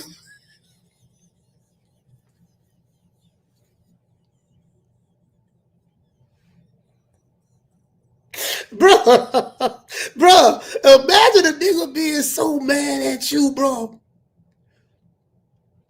Hey, shout out to Fishiano. Imagine a nigga being so mad at you, bro. Now, I'm the #1 contender. Now, I'm tired of James the Poodle, Grim Reaper, whatever you want to call himself, decking me. All right? I'm tired of seeing a man ride around town in 8 Rolls Royces. He ain't fought nobody.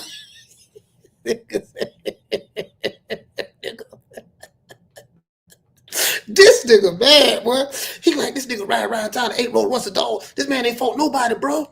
Tired of this shit. Give me my shot. Give me my shot. Hey, that's what Clubber Lane told Rocky. Give me my shot, Bob boy. Bob boy, you living pretty good in that fancy house you got, huh, Bob boy? Remember he said that? Hey, he was jealous. Just imagine a nigga want to fight you so bad, he jealous and everything. He say, Bob boy, I got this damn TikTok. Hold on. He say, you're living mighty good. Living mighty good in that big pretty house you're living in, huh, Bob boy? You know what I mean? Won't you give me a chance, Bob boy? Give me a shot. You know what I mean? You know. But this country want to keep everybody down. Want to keep everybody down. Keep everybody weak. I tell you what.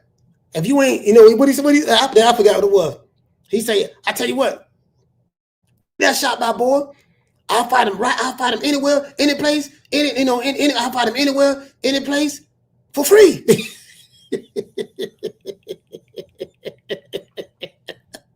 Hey, my nigga, that's my movie, dog. Rocky 3. The Clubber Lane, Mr. T. He should have got an Oscar, bro. He should have got an Oscar for that character in that fight, bro.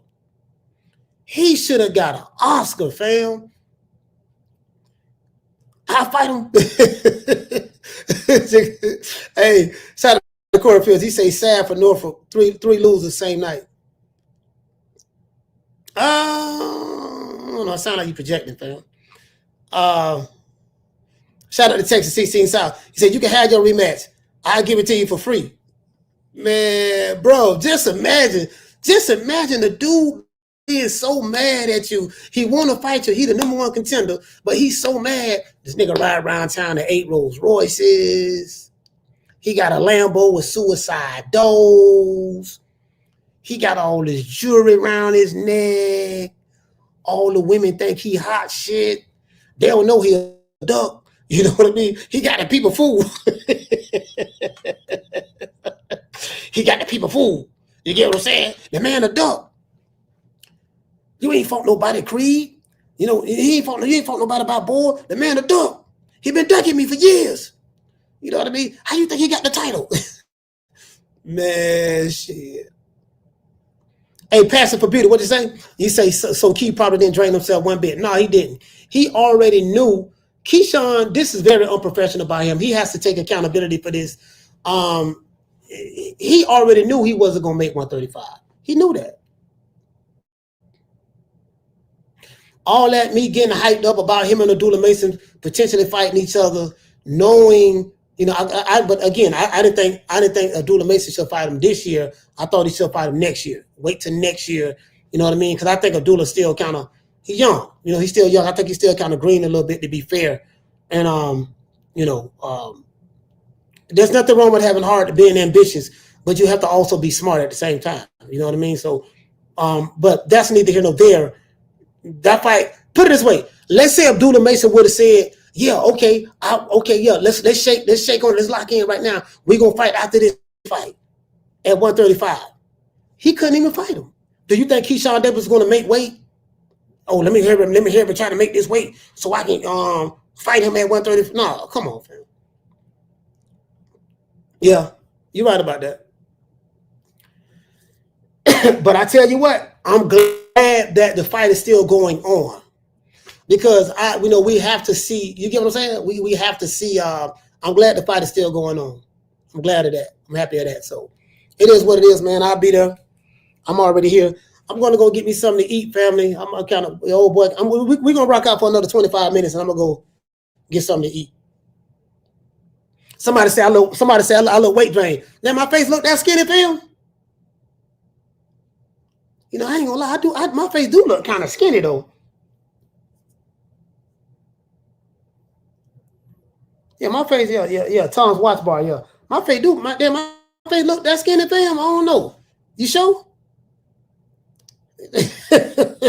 I am hungry though. I am hungry. Hey, what they say? Kenny said you definitely look slimmer. Hey, man. Well, hey, I am ranked number 1. 1. That means I'm the best. I guess that's a good thing. I don't know. I guess that's a good thing. I don't know. My face, I don't look like my face. I'm looking now. I'm like, damn, my face do look kind of skinny. I look like I can see my damn face. Shit, hey, Keto. I told you I'm cutting weight. I'm cutting weight, fam. I'm cutting weight. I'm cutting weight. I want all the smoke. You know what I mean? Yeah, look, I want all the smoke. I'm cutting weight right now. Hey, Keto, you get what I'm saying? Cutting weight right now, baby boy, right there. Nick Sack promotions. I got a fight coming up. You know what I mean? I'm fighting a Mexican fighter, Chico Stick. Me and Chico Stick, we got a date. We got a date in the ring. No, did he? James said yes, he didn't seem surprised when he stepped on the scale. Yeah, I mean, come on, James, you know what it is, fam. You know what it is. Come on, fam. You know what it is, fam. Come on. That man wasn't going.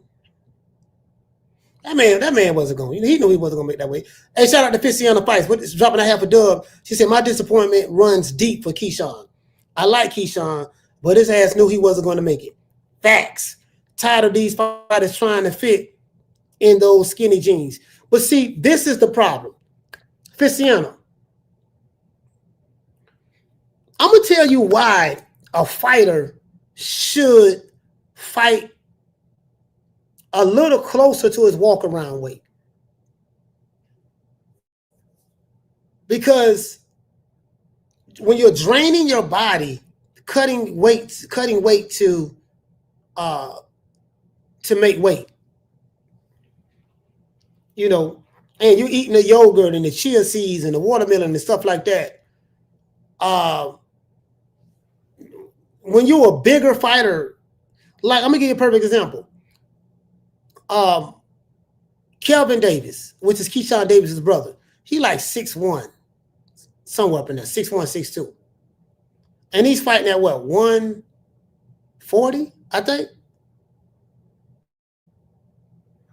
And when you're that tall, fighting at them small little bit of weight, like somebody my height should be fighting at 135. Or I'm 5'6", so my little short ass, I should be fighting at like 135, 130. When you got somebody 6'2", 6'1" fighting at 140, just imagine who in the chat. Okay, you got some tall dudes in the chat, right? Just imagine you being the height that you is fighting at 140. Do you know how skinny you will be, bro? Bro, you'll be hangry. Because you're depleting your brain of the fluids, you draining your body of all of the water. So you know how hungry you be when you don't eat all day. You miss 8 hours. You miss 7 hours. You ain't ate no food. You know how hungry you be, right? Just imagine a fighter. Just imagine a dude that tall fighting. Just imagine a dude that tall fighting at 140. Hey, what you say, Mason? Yeah, I met Mason. Mason tall than motherfucker. Mason 6'3". He's 6'3". But Mason, you ripped though. You won. No Diddy. You won. I think you told me you were like 180, 185. So you in good shape. Like somebody like Rick Tills. Rick like 6'1", 6'2", and he in good shape. He be running. He told me he be playing basketball all the time. So you know what I mean. But just imagine someone like a Rick Tills or a Mason fighting at the 154. Or hell, even 147. Man, you know how thin you will look, bro. So do you get what I'm saying? Shit, man, nigga, please. And what you say? He said it depends on what your body type is too. That's true. He said because you could be stocky too and fight close to your walk around weight and be strong as fuck. Yeah, I couldn't see me at that weight, bro. I couldn't see me at no 140 right now, bro. I couldn't see me at no 140, bro. Shit, nigga. Hey, Keno, I'm 170 right now. I couldn't see me at that weight, bro. Man, listen, even Keno, even at my size, bro, if I got down to 140, man, y'all think I'm on crack or something, bro. Ain't coach on crack right now. Nigga, I'll be, man, shit. I couldn't do it. I couldn't do it right now. I take my head out to these fighters, bro. I take my head out to them, bro, because, man, trying to make that weight, shit. We talking about a grown man trying to. This is why if you that tall, fam, why take yourself through that torture? You know what? Keyshawn, 5'9"? He going to 140. Listen, check this out. 5'9", listen, 5'9" at 140. 5'9" at 140, that's still small.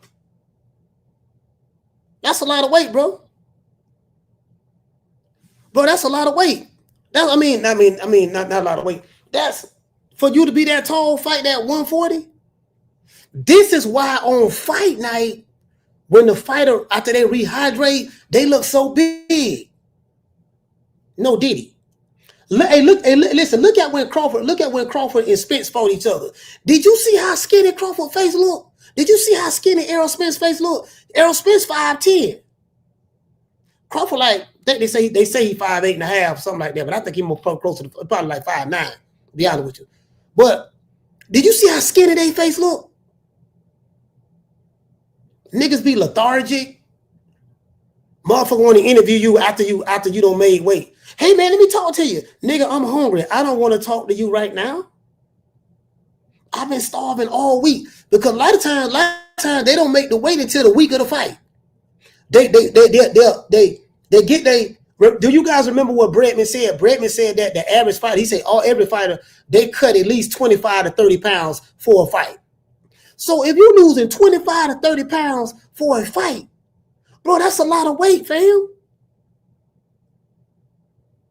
Why take yourself through that? So you know what, dog? If you cutting 30 pounds for a fight, you probably should be fighting at least 15 pounds less than what you walk around with. You ain't got to cut no 30 pounds. You know what I'm gonna do, dog? Listen, hold on. Hey, Keena, check this out. Shout out to Fitzy on the Fight. She said, I'm going to keep it real. The perfect example of Devin is Devin Haney. He's been starving himself for years, eating spinach and tuna, looking like Skeletor. That's a dangerous game they playing. I totally agree. Now, Pisciano, you've been watching boxing a long time. Just imagine having the same day weigh in.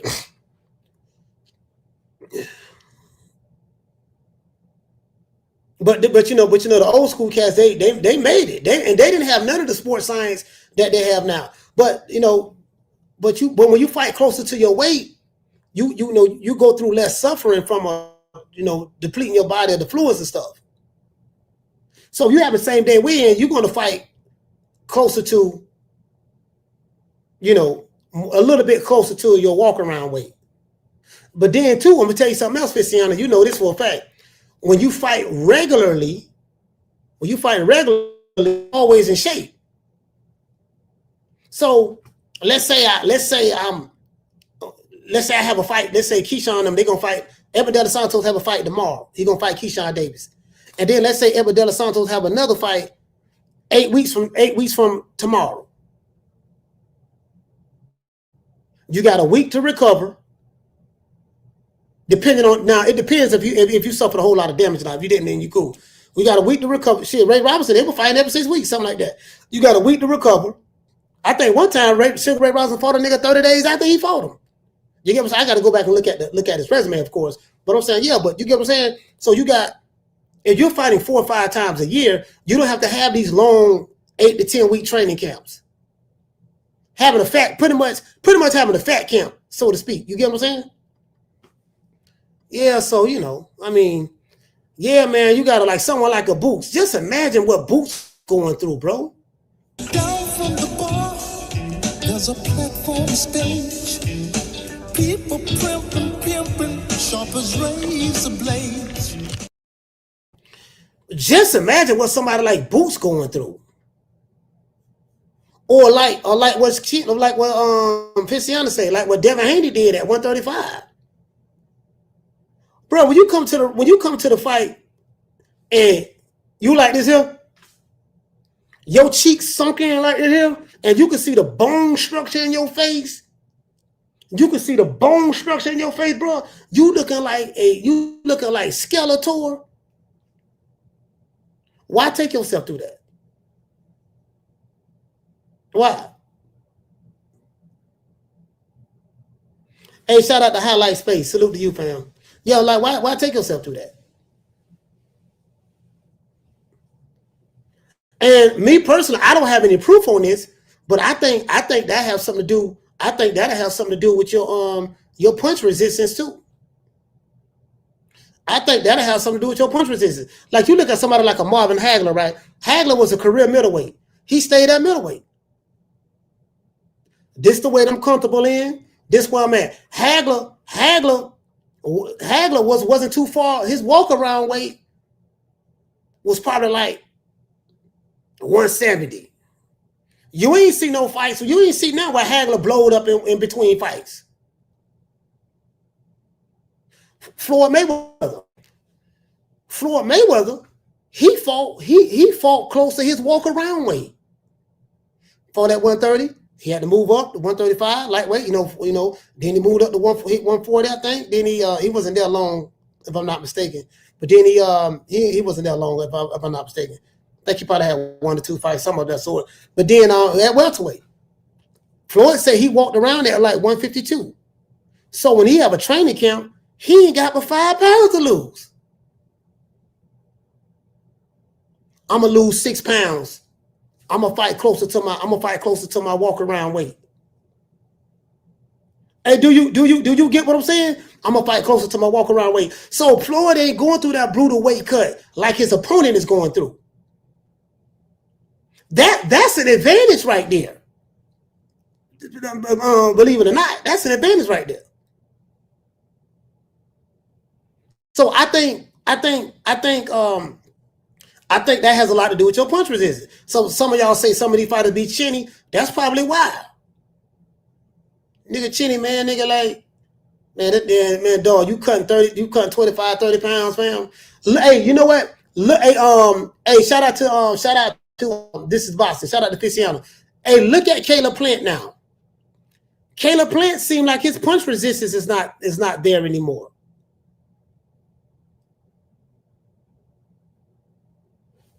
Listen, listen, check this out. You know how I know? Shout out to Fish and Grits. Shout out to Mason. Mason say, and he was putting in that work too. Yeah, hey, Mason, exactly. Oh, Mason, check this out. I got a nice Floyd Mayweather story. I don't want to spoil it. I got a nice Floyd Mayweather story that Bill Haney told in the interview. Y'all ain't heard this one.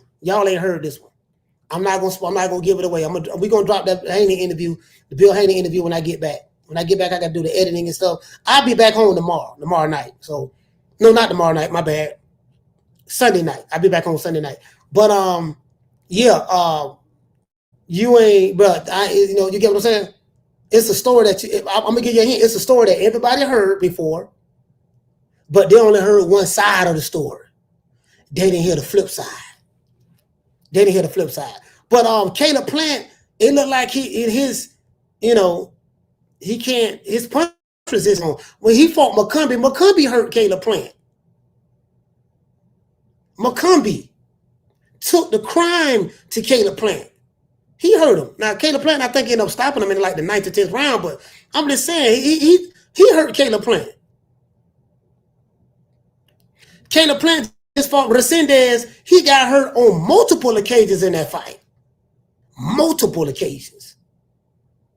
Remember, he was holding on like LTD, like he was Jeffrey Osborne.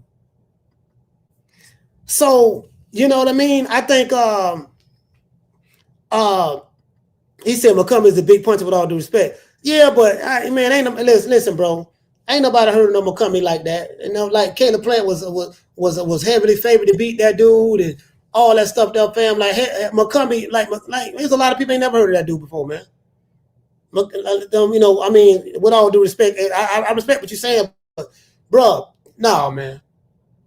Caleb Plant, and I'm not dissing McCombie or Caleb Plant, but I'm saying, bro, you supposed to be this slick fighter. You supposed to be. You get what I'm saying? You're supposed to be able to see these punches. You know, if you on that level that you're saying you are, you don't struggle with McCombies. You don't struggle with McCombies. But Caleb Plant is not. He's a good fighter, but I don't know if I would say Caleb Plant is an elite fighter. If you are an elite fighter, fam, if you are an elite fighter, you don't struggle with McCombies. Not if you're an elite fighter. Now, if you're an old, washed up, past your prime fighter, then that means you're not elite anymore. You just an old run of the mill now. McCombies give you that work. He struggled with McCombie. Listen, you know what I mean? He struggled with McCombie. And look at Resendez. Caleb Plant was talking like, yeah, you know, we're going to do the Jamal Charlo fight. I'm going to step on this dude right here. Look at all the trash that Caleb Plant was talking in the lead up to the Armando Resendez fight. Armando wasn't saying nothing. He wasn't saying nothing. He had a smile on his face. He had a smile on his face. Who that was, man? That was Manny Robles. His trainer, Manny Robles, right? I think that was Manny Robles, his trainer. And I met Manny. He had a smile on his face. He was just sitting there like, you remember what Bradman said? I swear to God. He said, I swear on my kids. You know, I had a strange feeling about this. I talked to Caleb. I talked to his dad. I talked to his wife, and I told him, I said, look, we can't sleep on this guy. This guy's coming to fight. I'm telling you, man, this guy had me sick in my stomach. I was worried all week long. Like, this guy's really scared me. Do you remember what Bradman said? His trainer was scared, bro. He said he was having nightmares. I played it on the show. I'm gonna do an entire video on that. Oh, I played it on the show. That man said he was having nightmares, bro. Nightmares. That man was shaking like booty meat. Man, shit, I don't know, man. Fish and grits, I think Caleb Plant can bounce back. Bounce back against who? Hey, listen, I like Caleb Plant. He one of my favorites. He one of my favorite slick black fighters. But who he gonna bounce back against? He's struggling with McCombies. Resendez put hands and foots on him. Who he gonna come back against? I mean, I think he can come back, but who he gonna come back against? Oh man, shit, I don't know, man. Shit.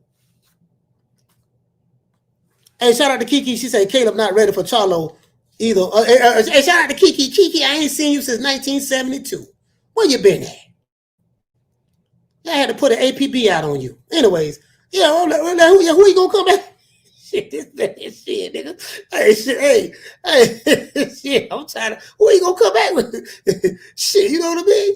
You know what I mean? I'm like, man, hey, shit. At this point, and listen, at this point, shit, Caleb Plant, I don't think Caleb Plant can whoop Hibbity. Old pussy ass nigga, what's going on, boy? I'm telling you, boy, I'm knock your fuck ass out, boy. Blow for blow, pound for pound, nigga. I got the title, nigga. I'm telling you, boy, I'm finna knock one of you what kind of niggas out. Nigga, I got these hands, nigga. I'm throwing them paws at that nigga, finna knock your ass down again, nigga. Get your ass back up, nigga. Don't run, nigga. I'm telling you, boy, I want a whole of smoke. Nigga, I'm throwing them paws, nigga. I'm putting them hands on you, nigga. I told you what I'm gonna do to you, nigga. Catch you with the check left hook. Nigga, check left hook, nigga. I told you, boy, pound for pound, nigga. I'm the best. This more action than any Devin Haney fight. Put these paws on you, nigga. I told you, I got your back up, nigga. I got your back up. Nigga, watch that check left foot, knock your ass down again, nigga. I'm telling you, boy, it is what it is, nigga. I'm gonna make it do what it do. I'm telling you, boy, we ain't even playing over here, boy. Yeah, man. We got. You get what I'm saying? At this point, his punch resistance gone.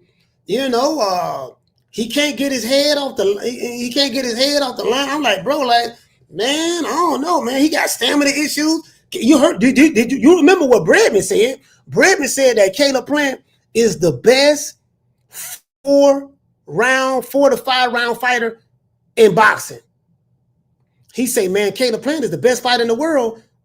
He said Caleb Plant is the best 4 round boxer in boxing. Ain't nobody better than Caleb Plant in the first 4 or 5 rounds. You remember what Bredman said? His trainer said that. Threw the man under the bus. And again, I don't want to throw anybody under the bus. Threw the man under the bus. So, you mean to tell me all I got to do is get this dude past 5 and his ass out of gas? That's all you got to do, his ass out of gas. Shit, I don't know, man. Shit, I'm trying to tell you, like who you gonna come back against? You supposed to be running through McCumbie's. You ain't supposed to be getting. Did he get dropped by McCumbie? I don't remember. Did he get knocked down by McCumbie or something? I know he stopped McCumbie. I think he ended up stopping him, but didn't he get knocked down by McCumbie or something? I don't know about that, man. Shit. Listen. He gotta run it back with the Mexican. Armando Resendez. He gotta run it back with him. Yeah, you gotta run that back, dog. Yeah, you gotta run that back. Shit, you know what I mean? But let me tell you something. I don't know, fam. I think if he fight Resendez again, I got Resendez. Yeah, man. Yeah, I got Resendez. Shit, you know what I mean? Shout out to Mason. Mason said he dropped me 3 times. You know what I'm saying? That's all I'm saying, fam. Listen, I forgot the brother who said Caleb Plant can come back. He can bounce back. Bro, who he gonna bounce back against, fam? McCumbie dropped him 3 times. You know what we're gonna do? I'm gonna tell you what we're gonna have to do. We're gonna have to put Caleb Plant in there with cornflake. Who did I do with that Jamal Charlo fault? Put him in there with what is it? Fruity Pebbles, Rice Krispies, Sugar Pops, Fruit Loops, Cinnamon Toast Crunch, cornflake, whatever cereal Jamal Charlo just fought. Let's put Caleb Plant in there with him. Caleb Plant Caleb Plant is undefeated against black fighters and white fighters. He's undefeated against black fighters and white fighters.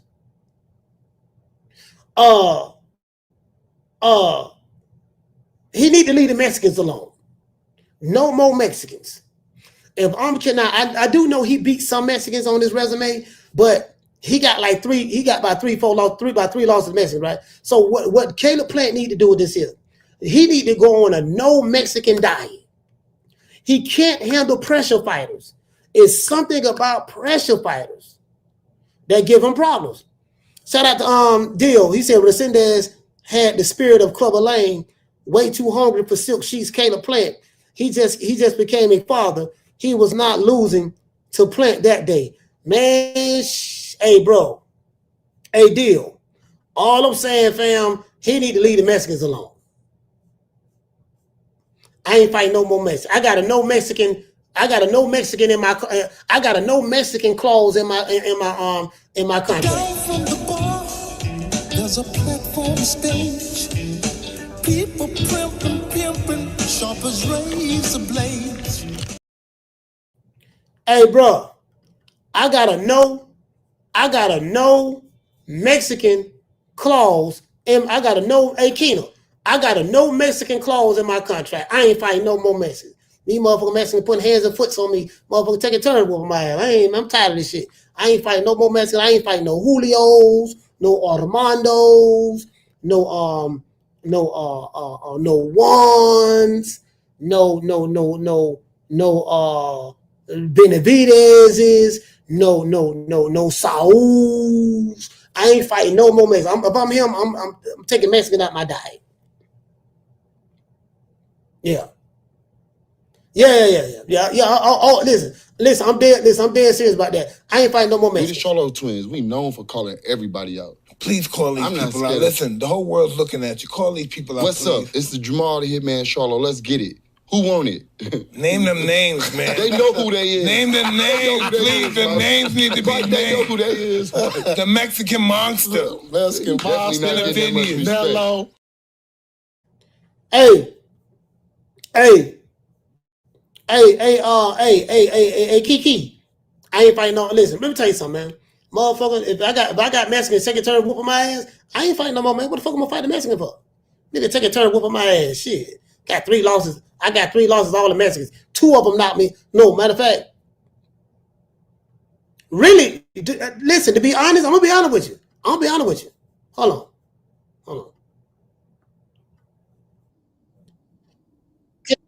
Can y'all hear? Oh, my bad. We good. Yeah, we good.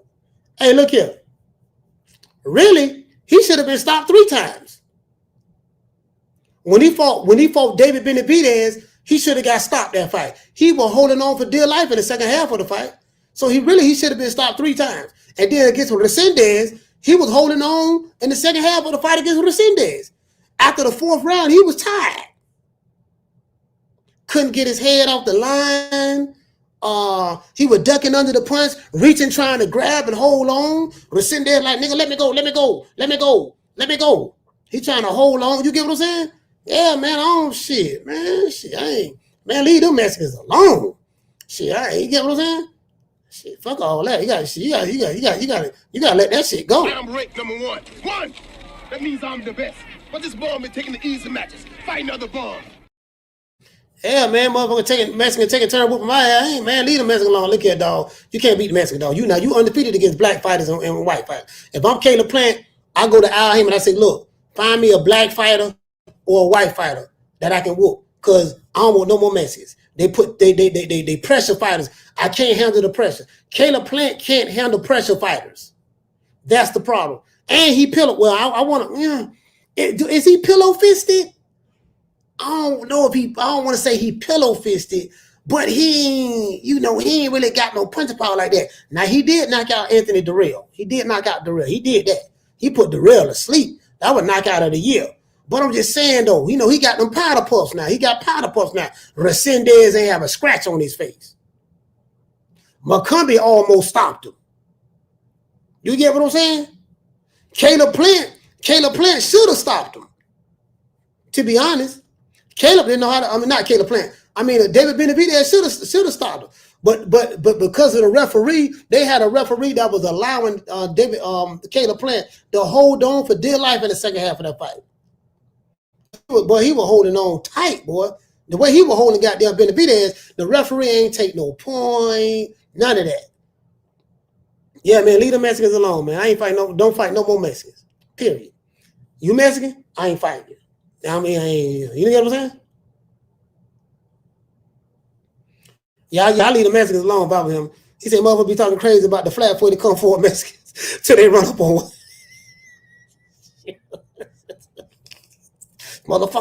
This motherfucker, listen, man.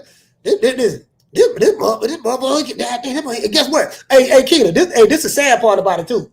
When you fighting one of them flat-footed come forward Mexican pressure fighters that know how to cut the ring off, and you hitting that motherfucker with everything you got, and he keep coming.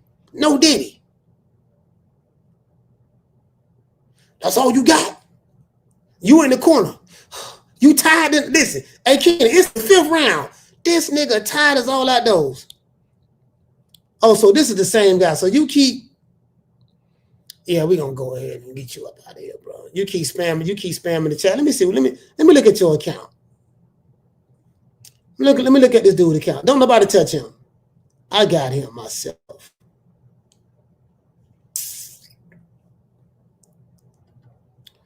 This is the same guy I told to stop spamming the chat, I think. Let me pull his account up.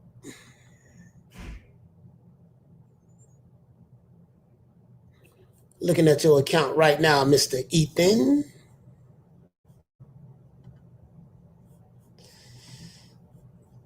All right. I'm gonna stall you out. You made a video a year ago. You went live a year ago.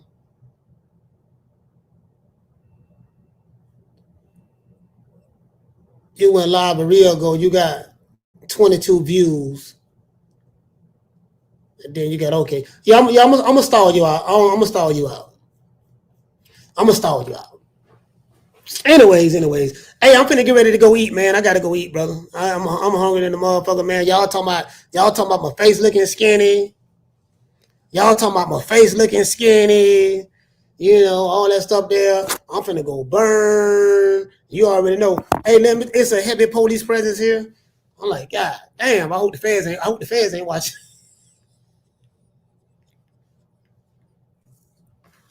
Ali, I hope the feds ain't watching. Yeah, we got the nigga down here. The nigga say he finna go burn and go follow him. I hope the feds ain't watching, fam, because you know, I ain't gonna lie. Y'all, hey, listen, y'all see me locked there. Hold on. Did y'all send some super chats? I may have to burn out. I may have to burn out tonight. Cause I'm finna go smoke this joint. I'm finna go smoke this joint. I may have to burn out tonight. So y'all just be on the lookout. We might be going live. From Virginia County Jail. Yeah, dog. Hey, man, what's up, man? Peace and family, man. Yeah, man, Coach Malachi. Yeah, man, they got me, dog. They got me in jail, dog. I'm in Virginia jail right now, man. They say I ain't got no bond right now, but don't worry about it. You know what I mean? They let me keep the phone. They say I can still go live. I go to court. I go to court next week. Go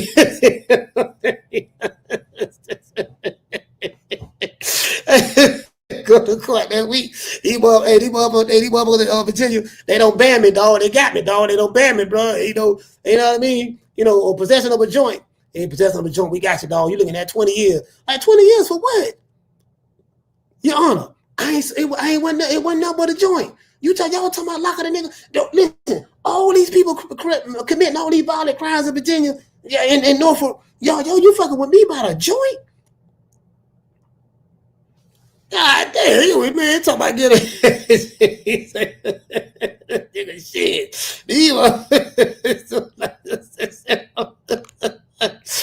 Hey, y'all see me running down the street. I'm still fast now. I swear to God, I'm faster than mother. I mean, I ain't fast as I used to be, but I'm just saying for my age, I'm let me tell you something, bro. Listen, I'm gonna give him a run. Till I get tired. Y'all gonna see me on Norfolk,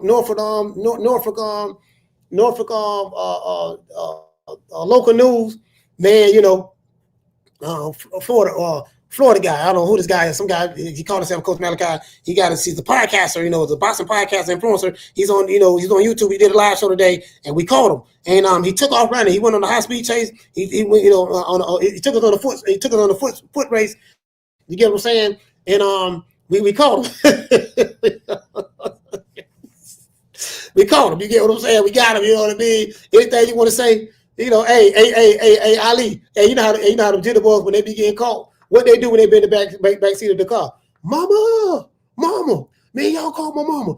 Hey, Ali, man, call my mama, man. Let her know they got me locked up. Tell her I ain't did nothing. Like, fam, what you calling mama for? Once the police come, mama can't help you. That shit be killing me. Niggas be committing all them goddamn crimes. And then as soon as a motherfucker get locked up, get jailed up by the police, he gonna holler about mama, call that mama. What you calling mama for? Nigga, when you that tough ass nigga that was in the studio talking all that gangster shit in the studio? Yeah, nigga, I got 15 bodies.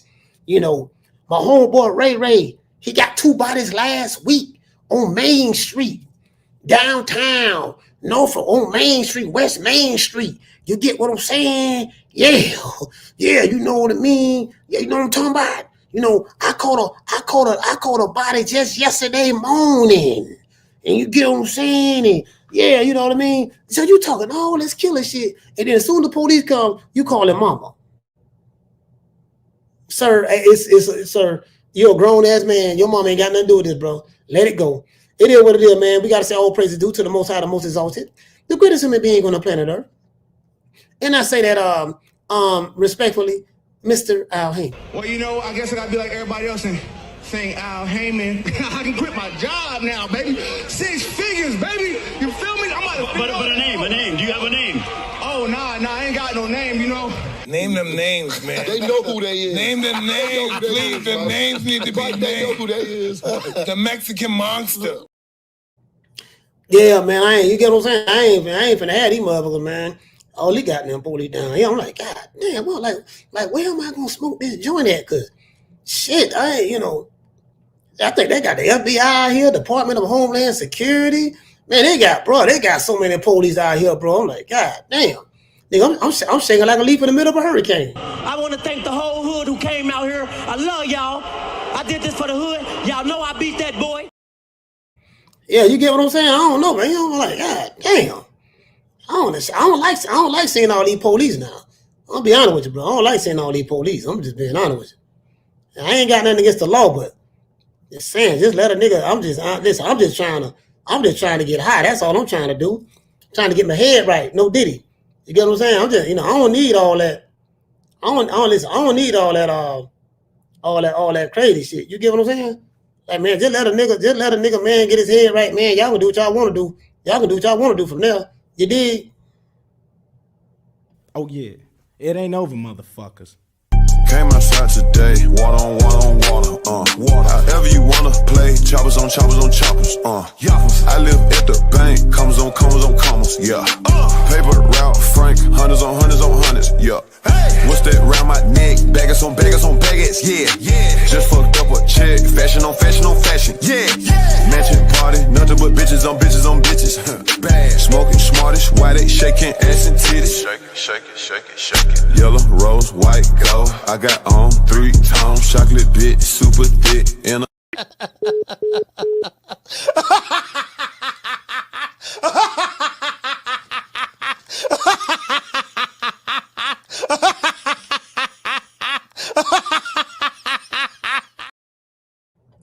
yeah, man. I'm like, man, he sitting around there, Keyshawn don't miss weight, man. It's very unprofessional of him. He got to self responsibility for his actions, take accountability. I don't know if he gonna. You get what I'm saying? I really don't. I ain't gonna lie, but I'm hungry than the motherfucker. Hey, I'm gonna eat some Tic Tacs, right? These Tic Tacs taste gooder than a bitch. I know gooder is not a word, but that's what we say in the hood. But these Tic Tacs taste gooder, but this bitch taste like a steak right now, boy. But these Tic Tacs taste gooder than a bitch, boy. God damn, it taste good, boy. I'm finna hit up Timothy Bradley. He'll link up with Timothy Bradley. All right, so be on the lookout. We got the Bill Haney interview dropping. We have the Timothy Bradley interview dropping, and I got a surprise for y'all. This is a big one. I can't tell it, but I got y'all. Trust me. I'm working. I promise you I'm working. I am working. I promise you that I am working. It is what it is. Peace to the family, man. Let me go ahead and today, 10 Running Fridays, I'm going to give everybody a shout out after these messages.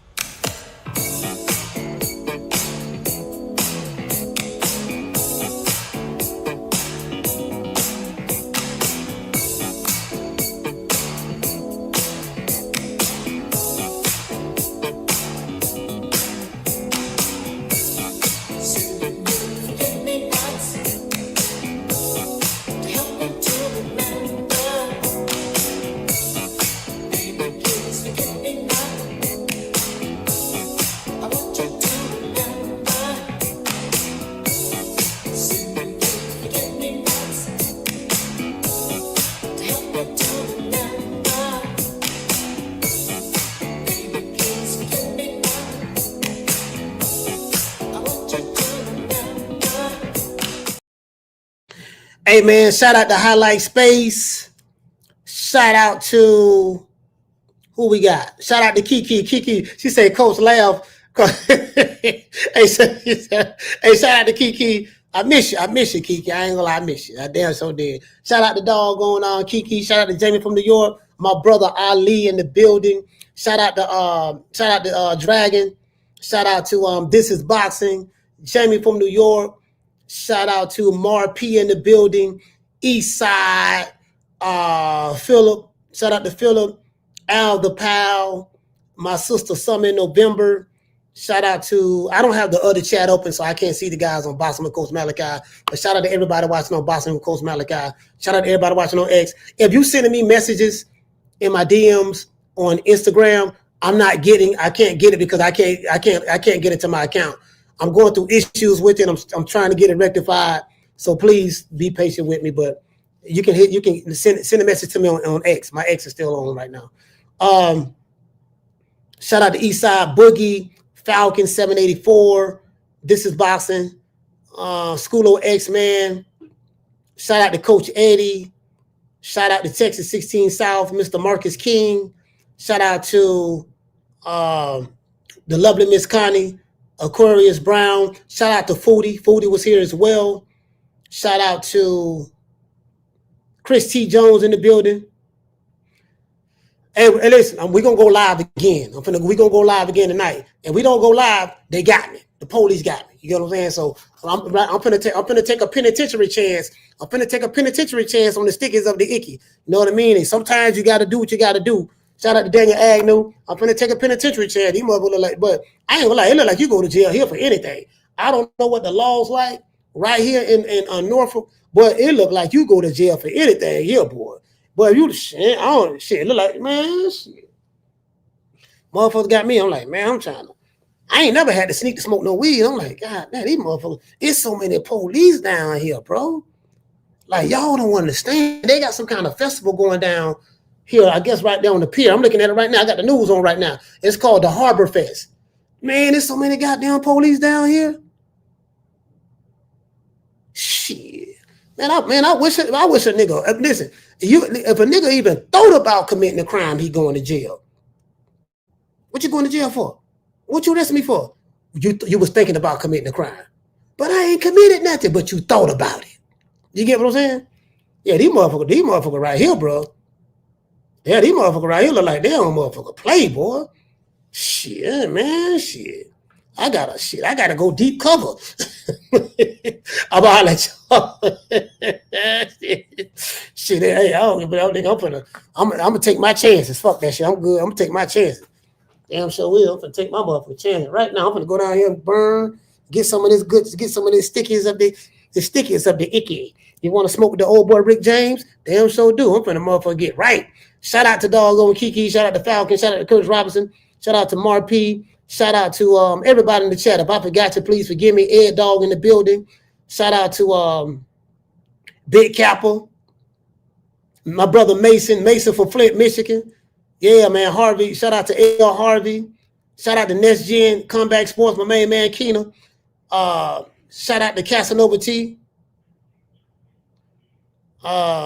Kiki, Big John Doe. What up, Doe? Shout out to Big John Doe. Boss Desk in the building. And everybody else, man. I'm hungry than the motherfucker. And I got a headache. I'm finna go smoke some of this good green. I catch you guys on the rebound. You know my motto. Don't beat me up. Peace. We gonna go live on the phone, man, a little bit later. Let me get something to eat. Man, I'm out of here, bro. Let's go. Come on. Man, I'm out of here, bro. Let's go. Come on.